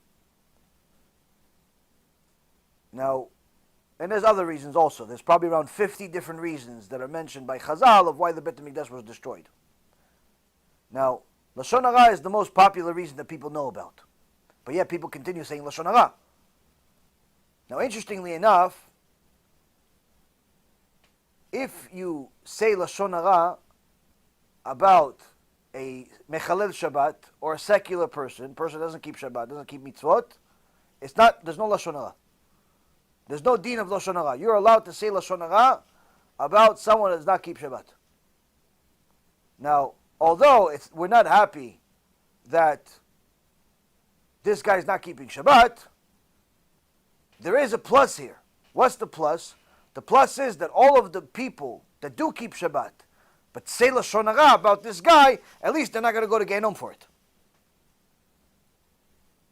Why? Because the Rambam says, if somebody says Lashon Hara once in a while, he's going to get punished for it. But if somebody says Lashon Hara on a regular basis, he has no share of the world to come. So some of these women that like to talk a lot, every day they have 3-hour phone calls with their friends. Out of the 3 hours, 2 hours and 59 minutes of Lashon Hara, 1 minute is just saying hello. And they're always talking about the neighbor that doesn't keep and this and that.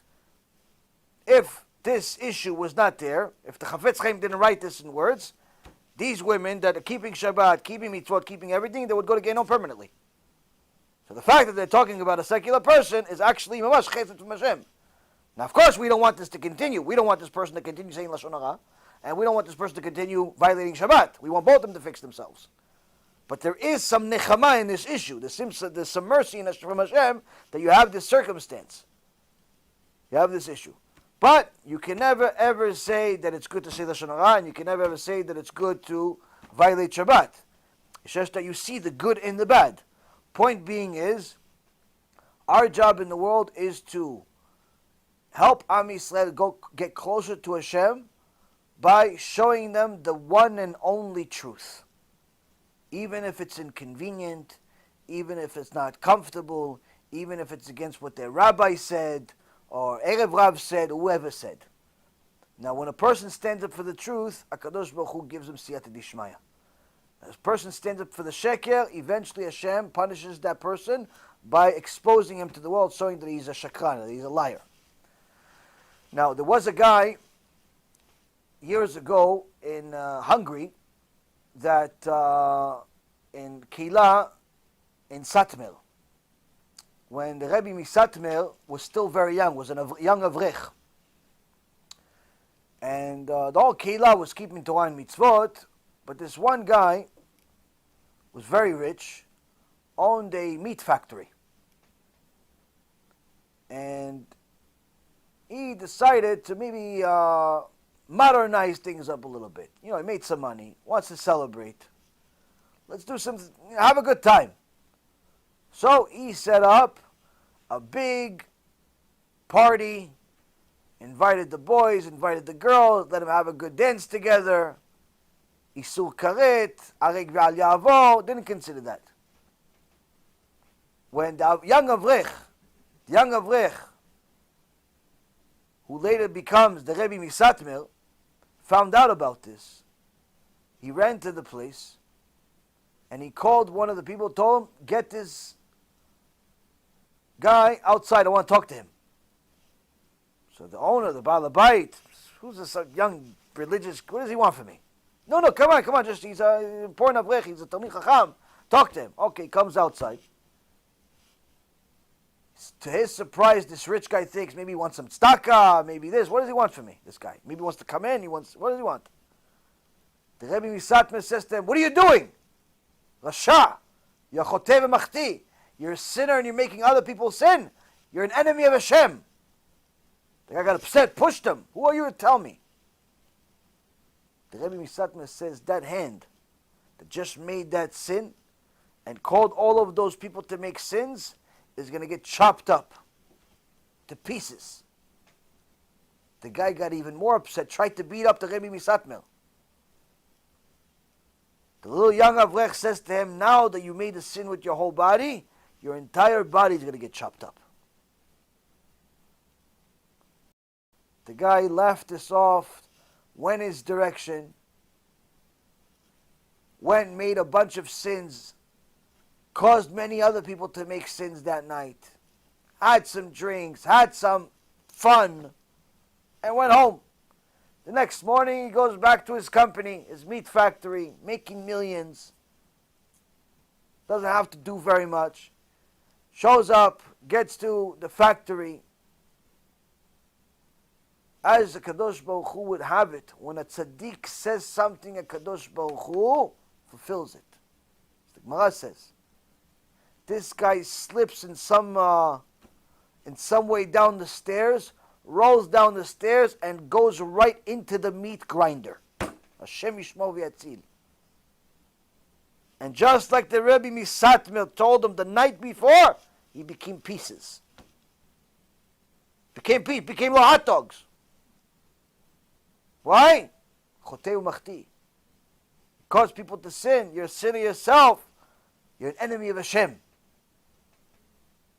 And even when you got rebuked by a tzaddik, you went against it anyway. Not only you're making sins, not only you're making other people sin, but you got rebuked. HaKadosh Baruch Hu sent you a private messenger to wake you up. You rejected it. HaKadosh Baruch Hu says, that's it, you're finished.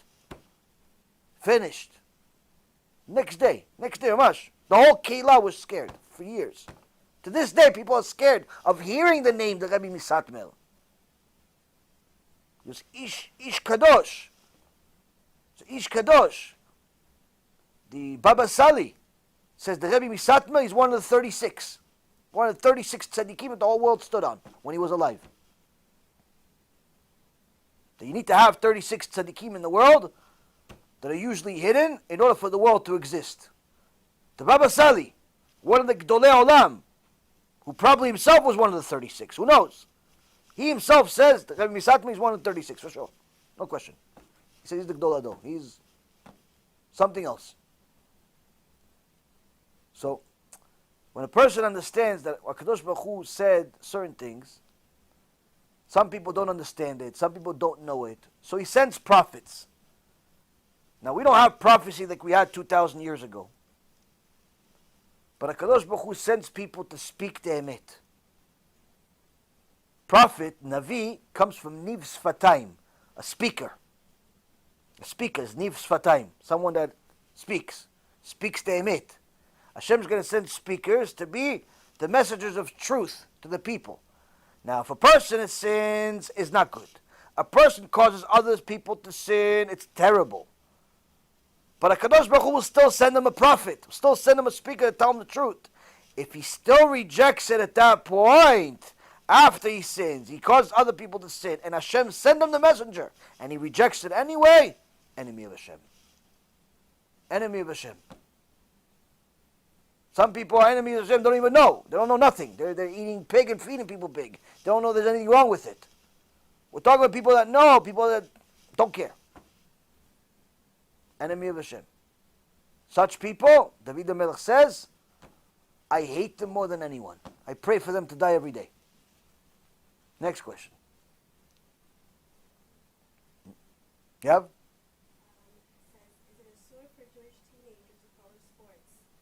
Is it asur for Jewish teenagers to follow sports? Although it's obviously better to spend the time during Torah, sports can be a good outlet for many teenagers who would otherwise be spending their time looking at more inappropriate things.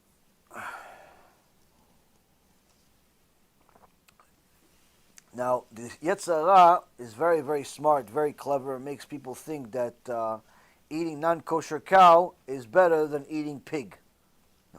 This is not allowed, that's not allowed. Now, sports,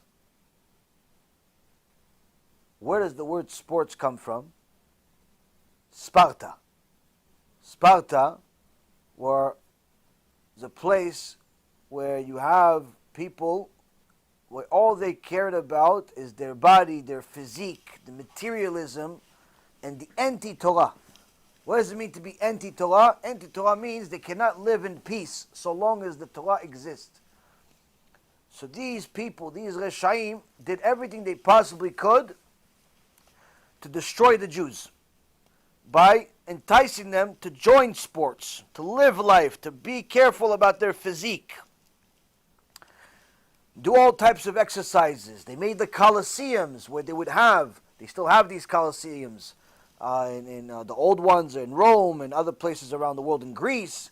But then you have giant ones all over the United States. You just call them sports stadiums. These are Colosseums, where you have 22 giant overgrown males trying to kill each other over some pigskin, or a bunch of guys trying to fight over a little ball, whatever it is. All of these people, this is all Sparta. This is continuation of Sparta. Now, the mentality of following sports, being allowed, is one of the tools of Amalek, one of the tools of the Erev Rav, that you're allowed to follow sports. Why? Because sports, unlike anything else, sports is very addictive. You can't just watch a game that you don't know who's playing. Like, you're not just going to watch some random high school basketball game and everybody else is just an average player or less. You have to watch the NBA. And it's not just the NBA, you have to watch the team that you like. And how you're going to like them, you have to follow them. You have to follow their players and who they're trading and who they're getting as the Rookie of the Year and who's the best assister and who's the best dister and datter and all that and what kind of sneakers is he wearing and what kind of this and what's his salary cap and he's getting paid too much and he's getting paid too little and he's signed with Nike but he's with Adidas. And what ends up happening? You become a fan. What's a fan? Where does fan come from? Fanatic. Fan comes from fanatic. That's what a fan is. Fanatic about sports. You know everything about these teams. So you're not just watching a 90-minute game. You're investing your life into it. Because in order to like the game, to like the teams, you have to know who's playing and why you like them. You don't just like them because he's 6'6" and jumps 40 inches into the air and he runs a 40 and a 3.9. No, you don't care about that. You care about different things.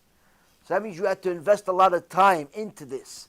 And that is a lot more than the 90 minutes of the actual, or the 60 minutes that the basketball game or the football game or the baseball game is. It's a huge investment. You're constantly watching it. You're constantly looking at it. You're constantly arguing about it. Which means that even when you try to learn, you're thinking Rabbi Akiva, Kareem Abdul-Jabbar, also Rabbi Akiva, Michael Jackson, Michael Jordan, Michael this, Michael that, LeBron James. You're not even sure who you're reading about. You start to think maybe Rabbi Akiva and Rava, maybe his Talmidim, maybe Rabbi Shimon Bar Yochai in the cave, he had a basketball hoop. You start distorting things in your head. You can't be focused when you're a fan. Now, are you allowed to play sports is a different question. Playing sports in order to exercise is allowed. You're allowed to play a little bit of basketball as long as it's not on Shabbat, because for anyone that's an adult, the ball is considered muktzeh. And it's also something that you do during the Yemei Chol, during the weekday. It's not an action that you would do on Shabbat. But if it's during the week, you want to exercise via playing basketball, via exercising, running, or something like that, whatever you want to do, that's allowed. That's allowed to exercise. But to become a fanatic, to become one of these people that watches the games on a regular basis, absolutely forbidden. Not only as a bitul Torah, but also as could be even considered avodah zarah to some extent. Why avodah zarah? When you become a fan, and I know quite a few of them, you simply start obsessing over these people, obsessing over the sport, fighting over it, crying over it. Your team lost. I can't believe it. Like, why is Hashem doing this to me? Why is he doing it to me? What? You're 25 years old, you idiot. You're crying over a bunch of people that make $50 million a year because they lost? You idiot. Do you understand what they're going to do to you in Shamayim for crying over this, but not crying over the Bet HaMikdash? You didn't cry this much when your own father died, but you're crying over a basketball game, a football game, and not only that, you're blaming Hashem. Why is Hashem doing this to me? Like he has to change the world so you can continue going against him. The demented mentality that we have sometimes really boggles my mind. It's mamash chesed Elokim that we're still alive.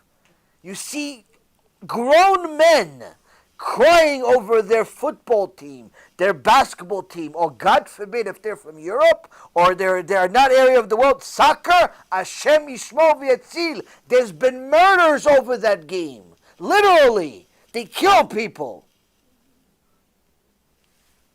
You think this is what Kadosh Baruch Hu says, Kadoshim tiyu ki kadosh ani, you're a holy nation? You think he was referring to those people?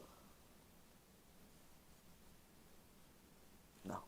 He was talking to us that are learning Torah, that are fanatic about Torah.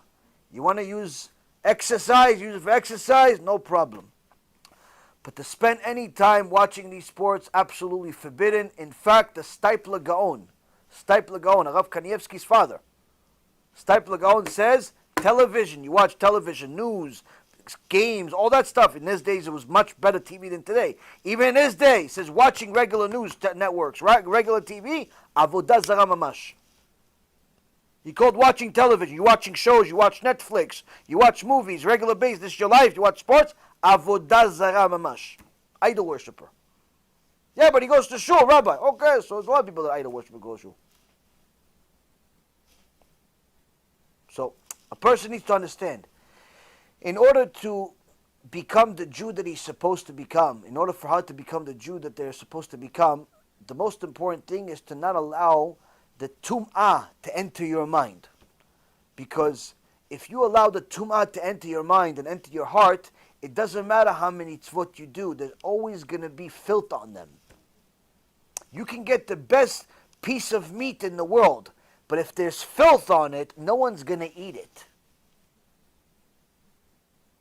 Doesn't matter what the cow was. It could be a red cow from the Bet HaMikdash. There's filth on it, no one's going to eat it. Your neshama cannot get to its full potential if it has filth on it. And if you allow this filth to constantly hit your system every day for an hour, 2 hours, 3 hours every day, how are you expecting to arrive to Olam Haba? How? How exactly do you expect to learn Torah and understand anything? When you go up to Shamayim, what are you going to tell HaShem? The annual salary cap of the Knicks for the last 20 years in a row because you remember it by heart? Or who was the best trade over the last 20 years in baseball? What are you going to tell them in Shamayim? In Shamayim, you go up there, you have to say 40 days and 40 nights of Shiur Torah. And some Chachamim say it's not 40 days. Wrong. It's 180 days. 180 days of Torah. No jokes. No jokes, no breaks, no bathroom, no food. 180 days straight of Torah. How are you going to have time to learn that much, to say that much, if you're spending your time watching sports? How? Never. Never going to be. And you'll also notice that most successful people in the world do not waste their time on this stuff. There are a few exceptions here and there, but generally speaking, that's only after they became really, really successful and they have nothing to do with their life, like this Mark Cuban that decided that he likes basketball and he bought a basketball team, so he goes to every game because he has nothing else to do with his life. But generally speaking, it's very rare. Successful people in life do not become fans of sports. They'll watch it randomly. They'll go once a year to some Super Bowl game or whatever it is, just for the show and to have something to do. But everyday fan, no chance in the world. Why? They're too busy being successful. If the people that are successful know that you cannot waste your life watching sports and watching TV, and they just want to be successful in this world, it's even more so if you want to be successful in the next world as a Jew. How much your responsibility is to refrain from watching all of this nonsense and wasting your life. Next question.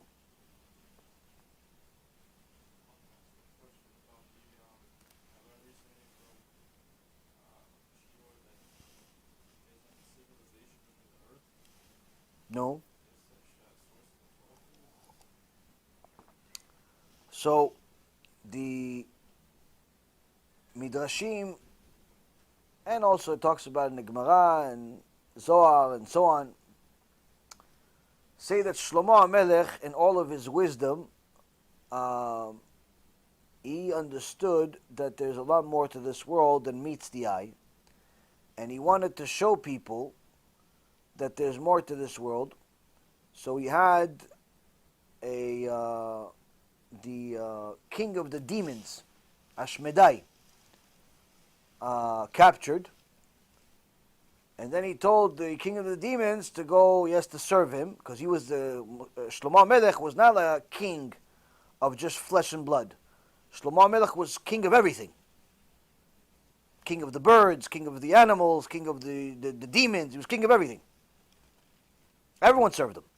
It's not like today, Trump or Putin or something like that.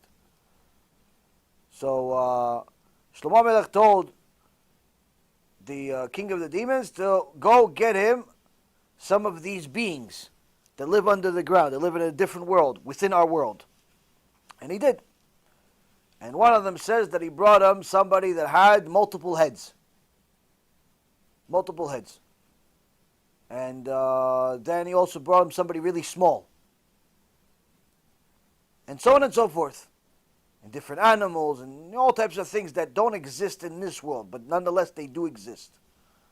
So from here we learn that yes, there are things in the world that are very different than what we think is normal.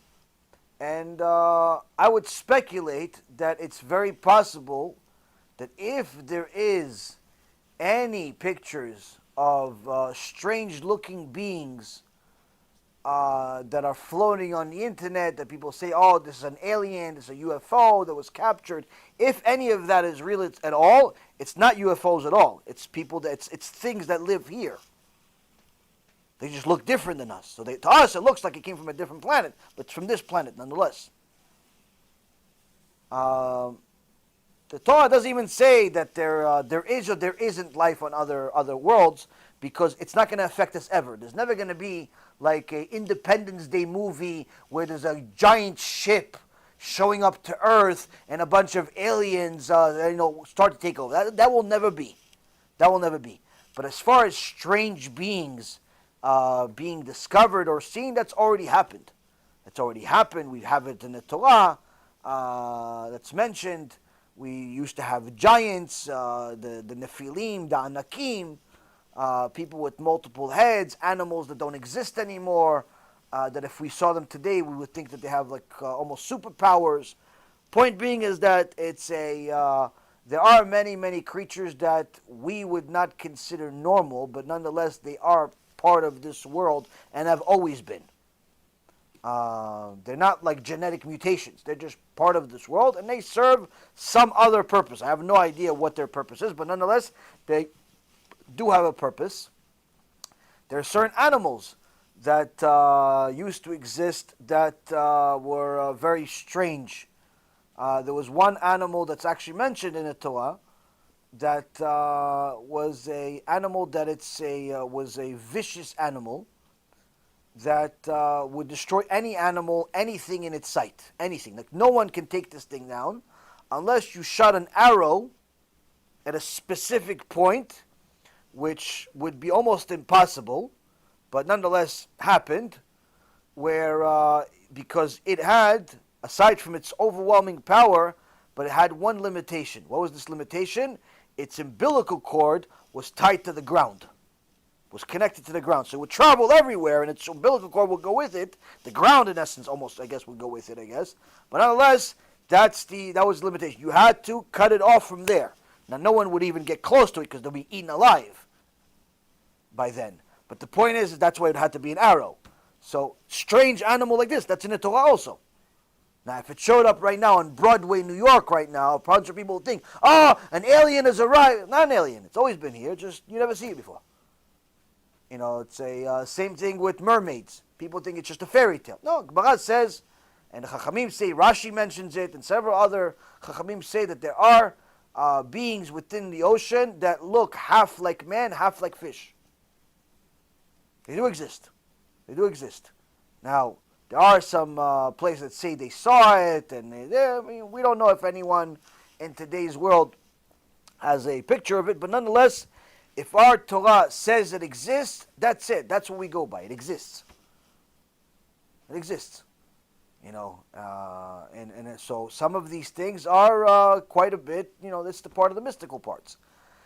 Now, someone sent me to add to your question, someone sent me a voicemail that they were shocked at the video that we published today by Arav Nisim Yagen, Alav Shalom. Anyone that hasn't watched this video should watch it. We put some English translation on it, subtitles.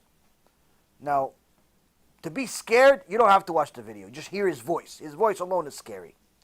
But to actually see what he says, scary stuff. What's it stuff? Says that there is a common thing that happens. It's been going on already in Israel for years. Israeli soldiers and Israeli guys and girls, for whatever reason, they love the kochot tumah. They love the impure powers, so they play with it through Ouija boards and doing seances. And these things are real. If you know how to do it, you could make certain things happen. You could bring neshamot from kafakela or gehenom even to give you information. Now, it's forbidden 100% to do it, but nonetheless, there was a few people that did it, and it's very common in the Israeli army. And one time a group of them did it, and they brought down the Shema of Ben Gurion, the first prime minister of Medinat Israel. And Ben Gurion was very upset that they bothered him, and he told them, "Where are you?" He says, "I am in boiling feces, being judged for all the sins that I've made. But now, because you burdened me, none of you are allowed to leave this room until the dawn, until the morning."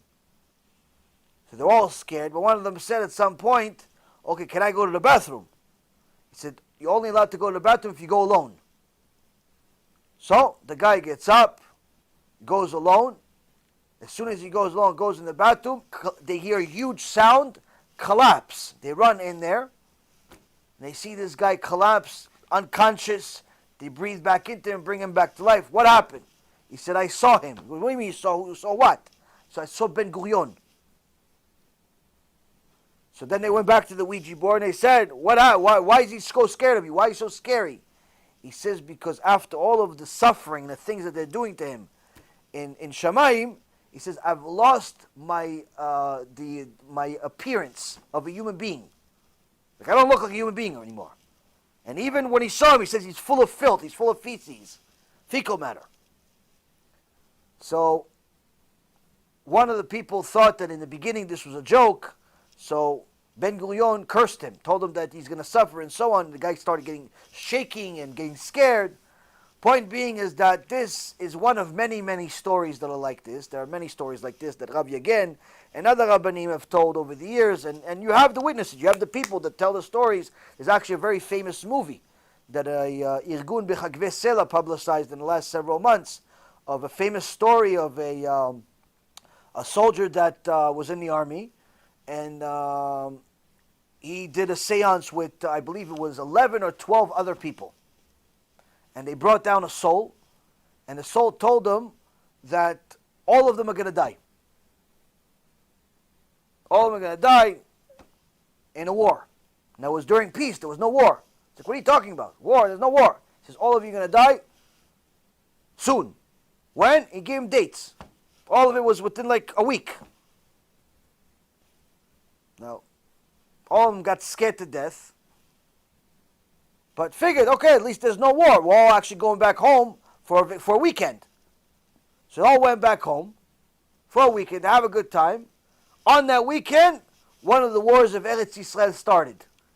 Alarms all over the country, all of the reserves, all the guys on vacation have to go back to base. We're going on a mission, we're going back. There's a war. The country's at war. Shem Yishmor V'Yatzil. The guy says, all of them, they were one platoon, they were one group of people, and they went to war, and he saw each one of them get killed one after another. And they all noticed that the group is the only one that's dying in this situation. One after another. He says he's the only one that survived because he did tshuva. Started praying to HaShem, crying, did complete tshuva. And this is probably, it's a famous story actually, it's on the newspapers and so on. He told this video was made maybe 15, 20 years after this whole thing happened. So the point is that the mystical aspects of Judaism, the mystical parts of Judaism literally have no end. There is parts of the world that are very abnormal to us, very abnormal to people that are used to just seeing regular things, but nonetheless they're standard language in the Jewish world. Rabbi Yehuda Ftaya, alav Shalom, one of the Gedolim in the previous generation, would, this mic is dying.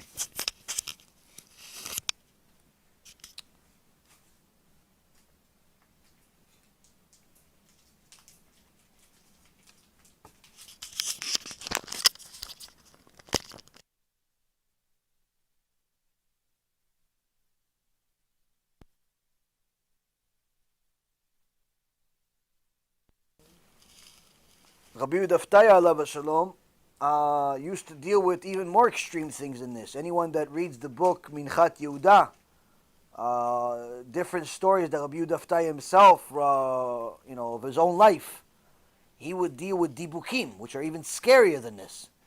This is wicked neshamot that go into a body of a living person and take over. And he dealt with some really, he would try to help these neshamot in order to convince them to leave the people, because they would cause them a lot of anguish. And he said that at one point he actually dealt with Shabtai Tzvi, Shem Reshaim Yerkav. Shabtai Tzvi is one of the fake Mashiachs that we had throughout the generations. He dealt with him. He helped do a tikkun on his neshama. The stuff that he told him that he's dealing with, in the next world, and how they're torturing him and what they're doing to him. Hashem Yishmor v'Yatzil.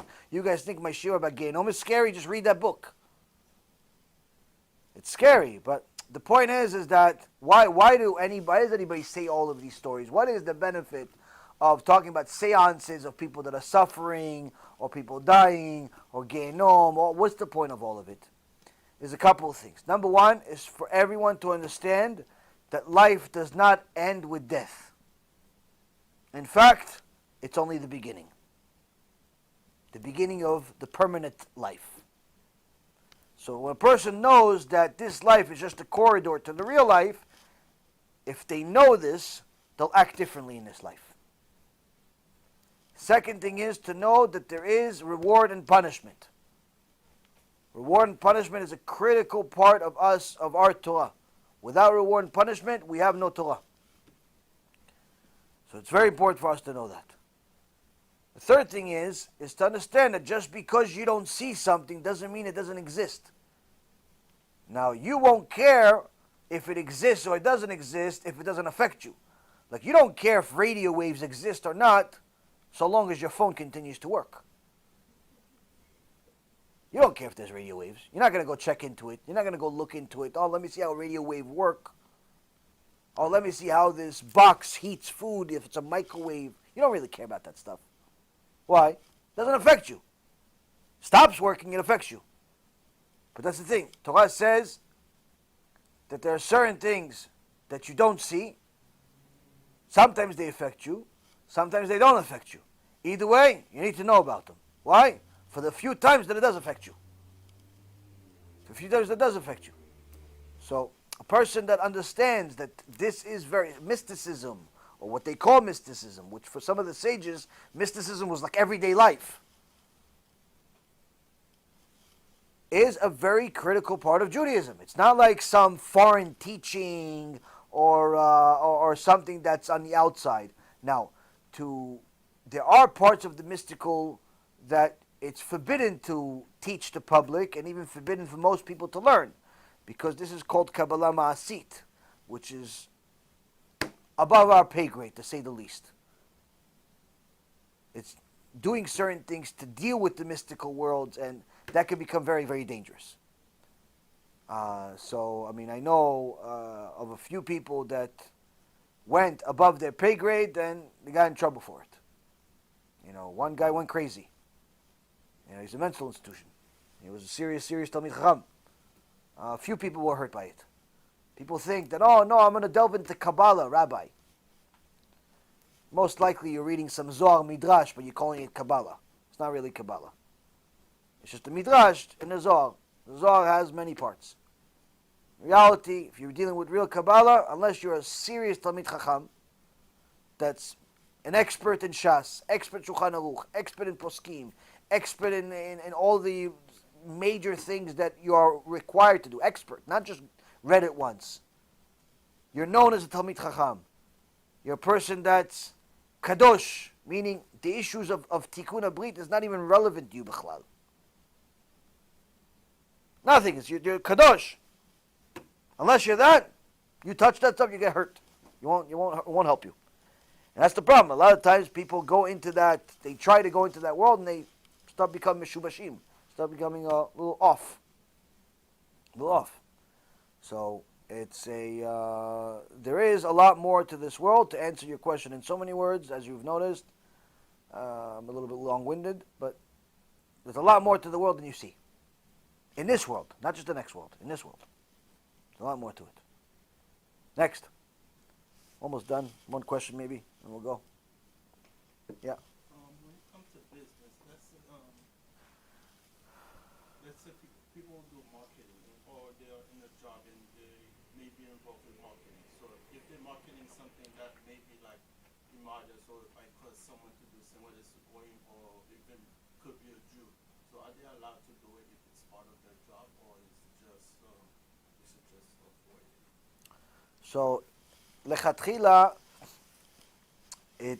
when we look at business and a person selling, we have to look at, what the majority is. Who's the majority of the customers? Who's the majority of the potential customers? Now, if a person can choose, of course, it's ideal for a person to only choose kosher products, kosher food, kosher clothes, kosher everything. Of course, it's much better to do that. But if a person is part of their job, and let's say they work in non-kosher clothing or non-kosher other things, now if they're in a market where the majority of the people are not Jewish, then they're allowed to do it because it's more likely that a non-Jew is going to buy from them. It's more likely that a non-Jew is going to buy from them whatever they're buying from them. Somebody asked me a similar question about selling CBD online through multi-level marketing recently.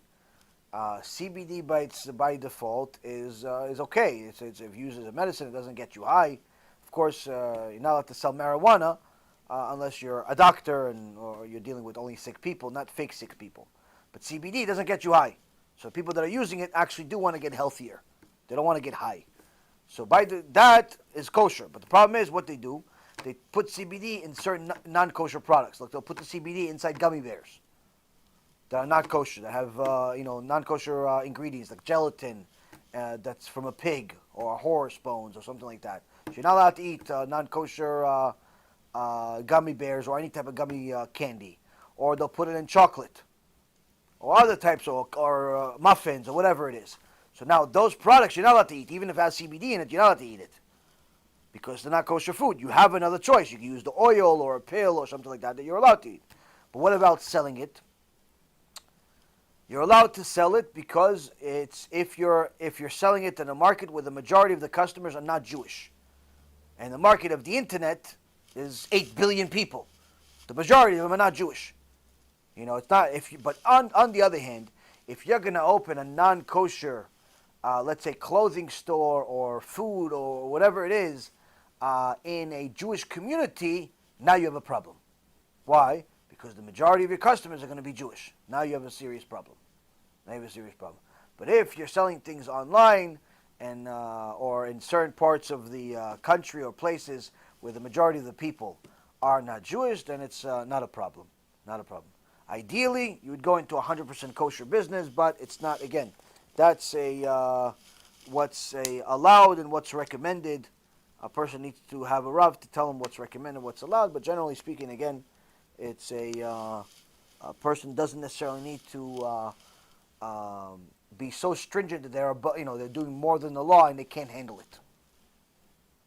So if they are able to get a better job that doesn't require non-kosher situations, of course that's ideal. But to be honest with you guys, the most non-kosher business today is almost every business.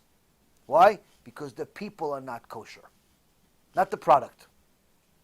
You could have people selling toys, books, sifrei Torah, tefillin, food, all of which looks kosher, but the people are not kosher sometimes. They cheat in business, they don't pay people on time, they cheat the customers, all types of things. So make sure you don't work for a company like that. Make sure you don't work for a company that's cheating their customers, cheating the people, doesn't pay people on time, and so on. That's, I believe, causes a lot more damage than people can imagine, simply because people think that, as long as I'm, selling a kosher product, I can do whatever I want. No. There's rules to business. There's rules of how to do business. There's ethical rules. There's halachic rules. You can't do whatever you want. As a Jew, you have rules. Even as a non-Jew, you have rules, but much less. But as a Jew, you have rules. You have a lot of rules you have to comply with, and if you break them, it's a problem. Next. Anything else? No? Is it safe to say that if a person, man or woman, is like really modest, to the school, does the basics, that and he or she prays to Hashem, that asking for like Ruach HaKodesh or like Siyata Nishma, that you'll be able to deal with the world around you? Ruach HaKodesh and Siyata Dishmaya are worlds apart. Siyata Dishmaya is divine assistance. If a person prays to Hashem, person works in their emunah, their bitachon, does mitzvot and so on, and prays to Hashem to help him, prays for Siyata Dishmaya, prays for divine assistance, that's not a problem. In fact, the more bitachon they have in Hashem, the more they're giving Hashem a reason to help him. As the pasuk says, "Botech beHashem chesed yisovevenu." Someone that has bitachon in Hashem, kindness will go upon him. Meaning that Hashem helps a person just for having bitachon in him, needless to say, for doing mitzvot and so on. But Ruach HaKodesh, on the other hand, Ruach HaKodesh is a completely different level, that you have to become a very, very pure person. And there is a shiur, actually, I believe it's in the Pirkei Avot series, where I go over the instructions, the steps of what a person must do in order to attain Ruach HaKodesh. Is it possible to attain it? Yes. There are only few people in the world that maybe have it. Maybe. That's not even a certainty. In essence, Ruach HaKodesh is Hashem giving you insight on what He's thinking. It's like almost prophecy. It's not prophecy quite, but it's almost. It's a different level of being. Now, can a person get to that? Sure. If he becomes a Ish Kadosh, he becomes a Isha Kadosha. Both women and men that had Ruach HaKodesh have existed. But most people that say they have Ruach HaKodesh today are usually idol worshippers. Or they're crazy people. Or both. So it's Ruach HaKodesh is not something that an impure person would have. But can a Kadosh Baruch Hu give a person insights of certain things that are happening, or certain feelings that certain things that will happen, or certain things that are happening? Yes, but that's not necessarily Ruach HaKodesh. That's Nitzotz Ruach HaKodesh. Like, you feel like such and such is going to call you. 2 minutes later, or that day, that guy calls you. You haven't talked to him in 20 years. You thought about it, but that day he called you. That's not Ruach HaKodesh. That's Nitzotz. That's like a spark of Ruach HaKodesh. Spark.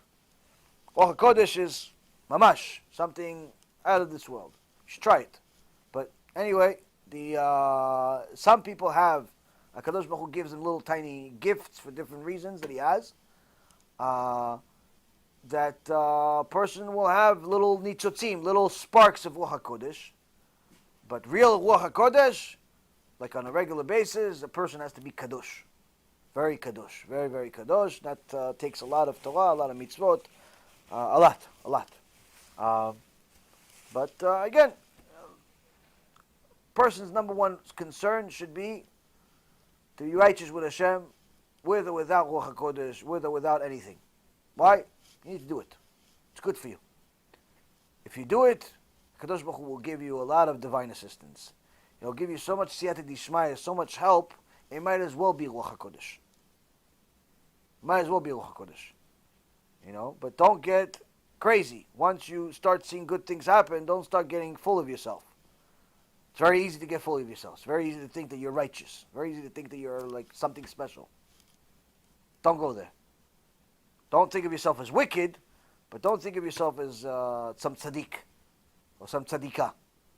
It's not good. Always look at yourself in the middle. You're always in the middle. That's what the Rambam says. Always in the middle. You're not Rasha, you're not tzaddik. You're in the middle. Why? The next action can change everything. If it's a sin, I become a Rasha. If it's a mitzvah, I become a tzaddik. Okay, but I did the mitzvah. Okay, now you start again. You're back to 50. You're back to 50. 50%, 50%. Always look at yourself as in the middle. Don't look at yourself as a wicked, because you'll become depressed and lose all steam of doing tshuva. But at the same token, don't look at yourself as tzaddik and thinking that you're doing enough. There's always more to do. A lot of times people tell me, oh, listen, what else could I do to to become better? Everything. That's the answer. Everything. Everything you're doing, you can do better. Yeah, but I'm already learning 2 hours a day. Learn 4. It's too much. Oh, okay, there you go. So, but how? What? Hashem really expects me to learn? No, he actually expects you to learn more than 4 hours. I'm just being a little lenient on you because if I told you 8, 9, 10 hours, you'd have a heart attack. So let's try 4. Let's try 3. Let's try 2.5. Something. Person needs to know. Whatever. If you're alive, you can do a lot more. Sometimes people ask you, what can I do for good things to happen to me? I'm sick. What can I do for me to get cured? I'm poor. What can I do to get money? I'm having problems. What can I do to have these problems? So you tell them, okay, let's do some house cleaning. Are you modest? Sometimes yes, sometimes no. Okay, check. You keep Shabbat?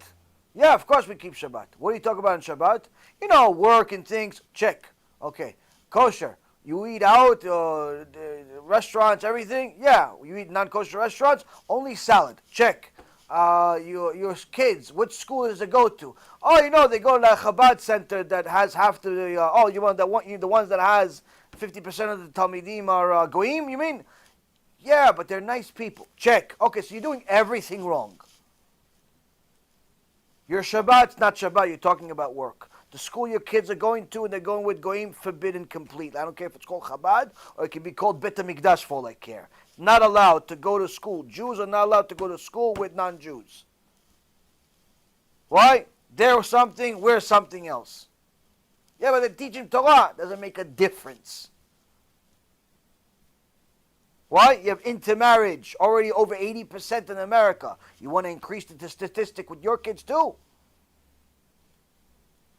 So, school is wrong. Your Shabbat is wrong. Your kashrut, you eat salads at the non-kosher places? Okay, it's worse than eating pig. Why? Pig is 1 sin. The salad could be 6. Why? Bugs. The goyim are not obligated to clean their salads. They can eat their salads with the bugs in it. So you're eating salad at a non-kosher place, you're eating bugs. So your kashrut is not as good as you think. Your tzniut, sometimes yes, sometimes no. Your wig is longer than the exile. Your dress is tighter than your skin. Sometimes we can see your bones. Sometimes we actually can see some type of organ, but we're not sure if it's the heart or the lungs. That's how tight it is. You have no modesty at all. Modesty doesn't count when you're just sleeping under the covers. It's when you're out of sleep also. What does that mean? Start over. Throw out your clothes. Get some new clothes that are modest all the time. Not sometimes. Why? Sometimes, when you do mitzvot, when you're sometimes modest, and you sometimes keep Shabbat, and you sometimes kosher, and you sometimes, what are you saying to Hashem? Sometimes I believe in you, sometimes I don't. Sometimes I'm a tzaddik, sometimes I'm an atheist. What do you think Hashem's going to say to you? Sometimes you be Genom, sometimes Kavakela. Sometimes. Like Ben Gurion. Like Nachman Bialik. Also came in that same seance. They asked Nachman Bialik.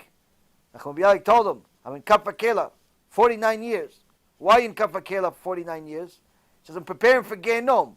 But why 49 years? How did they come up 49 years? Oh, 1 time for each time I committed adultery. 1 year in Kafakela, just to prepare me to go to Genom. Rabotai Karim, what you don't see doesn't mean it doesn't exist. Does a person need to only focus on the scary stuff? No. You just need to know enough about it to keep you away from sin. Next time you have a Yetzirah, think, do I want this or no? Do I want this bad stuff to happen to me? No. Okay, let's go back to the books. Yeah, but I don't feel like it. Doesn't matter if you don't feel like it. Do you feel like going to Genom? You feel like going to Kafakela? You feel like being some hot dog like the guy that was going against the Satmar Rebbe? No, right? Okay, so go learn some Torah. Go learn some Torah. I promise you, you're going to feel like it. When? In Gan Eden, you're going to feel like it a lot. You're going to feel like it a lot. In Gan Eden, you're going to say, Baruch Hashem, I felt like it. Why? I arrived at Gan Eden. Beseder Rabotai, thank you for asking some interesting questions. Bezrat Hashem, tomorrow, next week, we're going to continue our shiur, our series of Jewish ideology, Ashkafa Yehudit, on Sunday night, Bezrat Hashem. Again, as a reminder for anyone that wants to order the posters. You go to the website, bezrathashem.org. You can order in the store. I actually have some in my car for anyone that wants to give out. But the CDs, where anyone that wants to order, it's on the website also. But we are looking for a distribution company that will do a one-day giveaway. So if you know anybody that's in the distribution business and knows what they're doing, please let me know. We're going to try to give them out as soon as possible because ani ma'amin be'emunah shlema that this is the trufa. I believe with complete emunah that this is the cure. Cure for corona, cure for Am Yisrael. We just got to print enough. So we got to start with this and we got to give it out as soon as possible. Baruch Adonai le'olam. Amen ve'amen.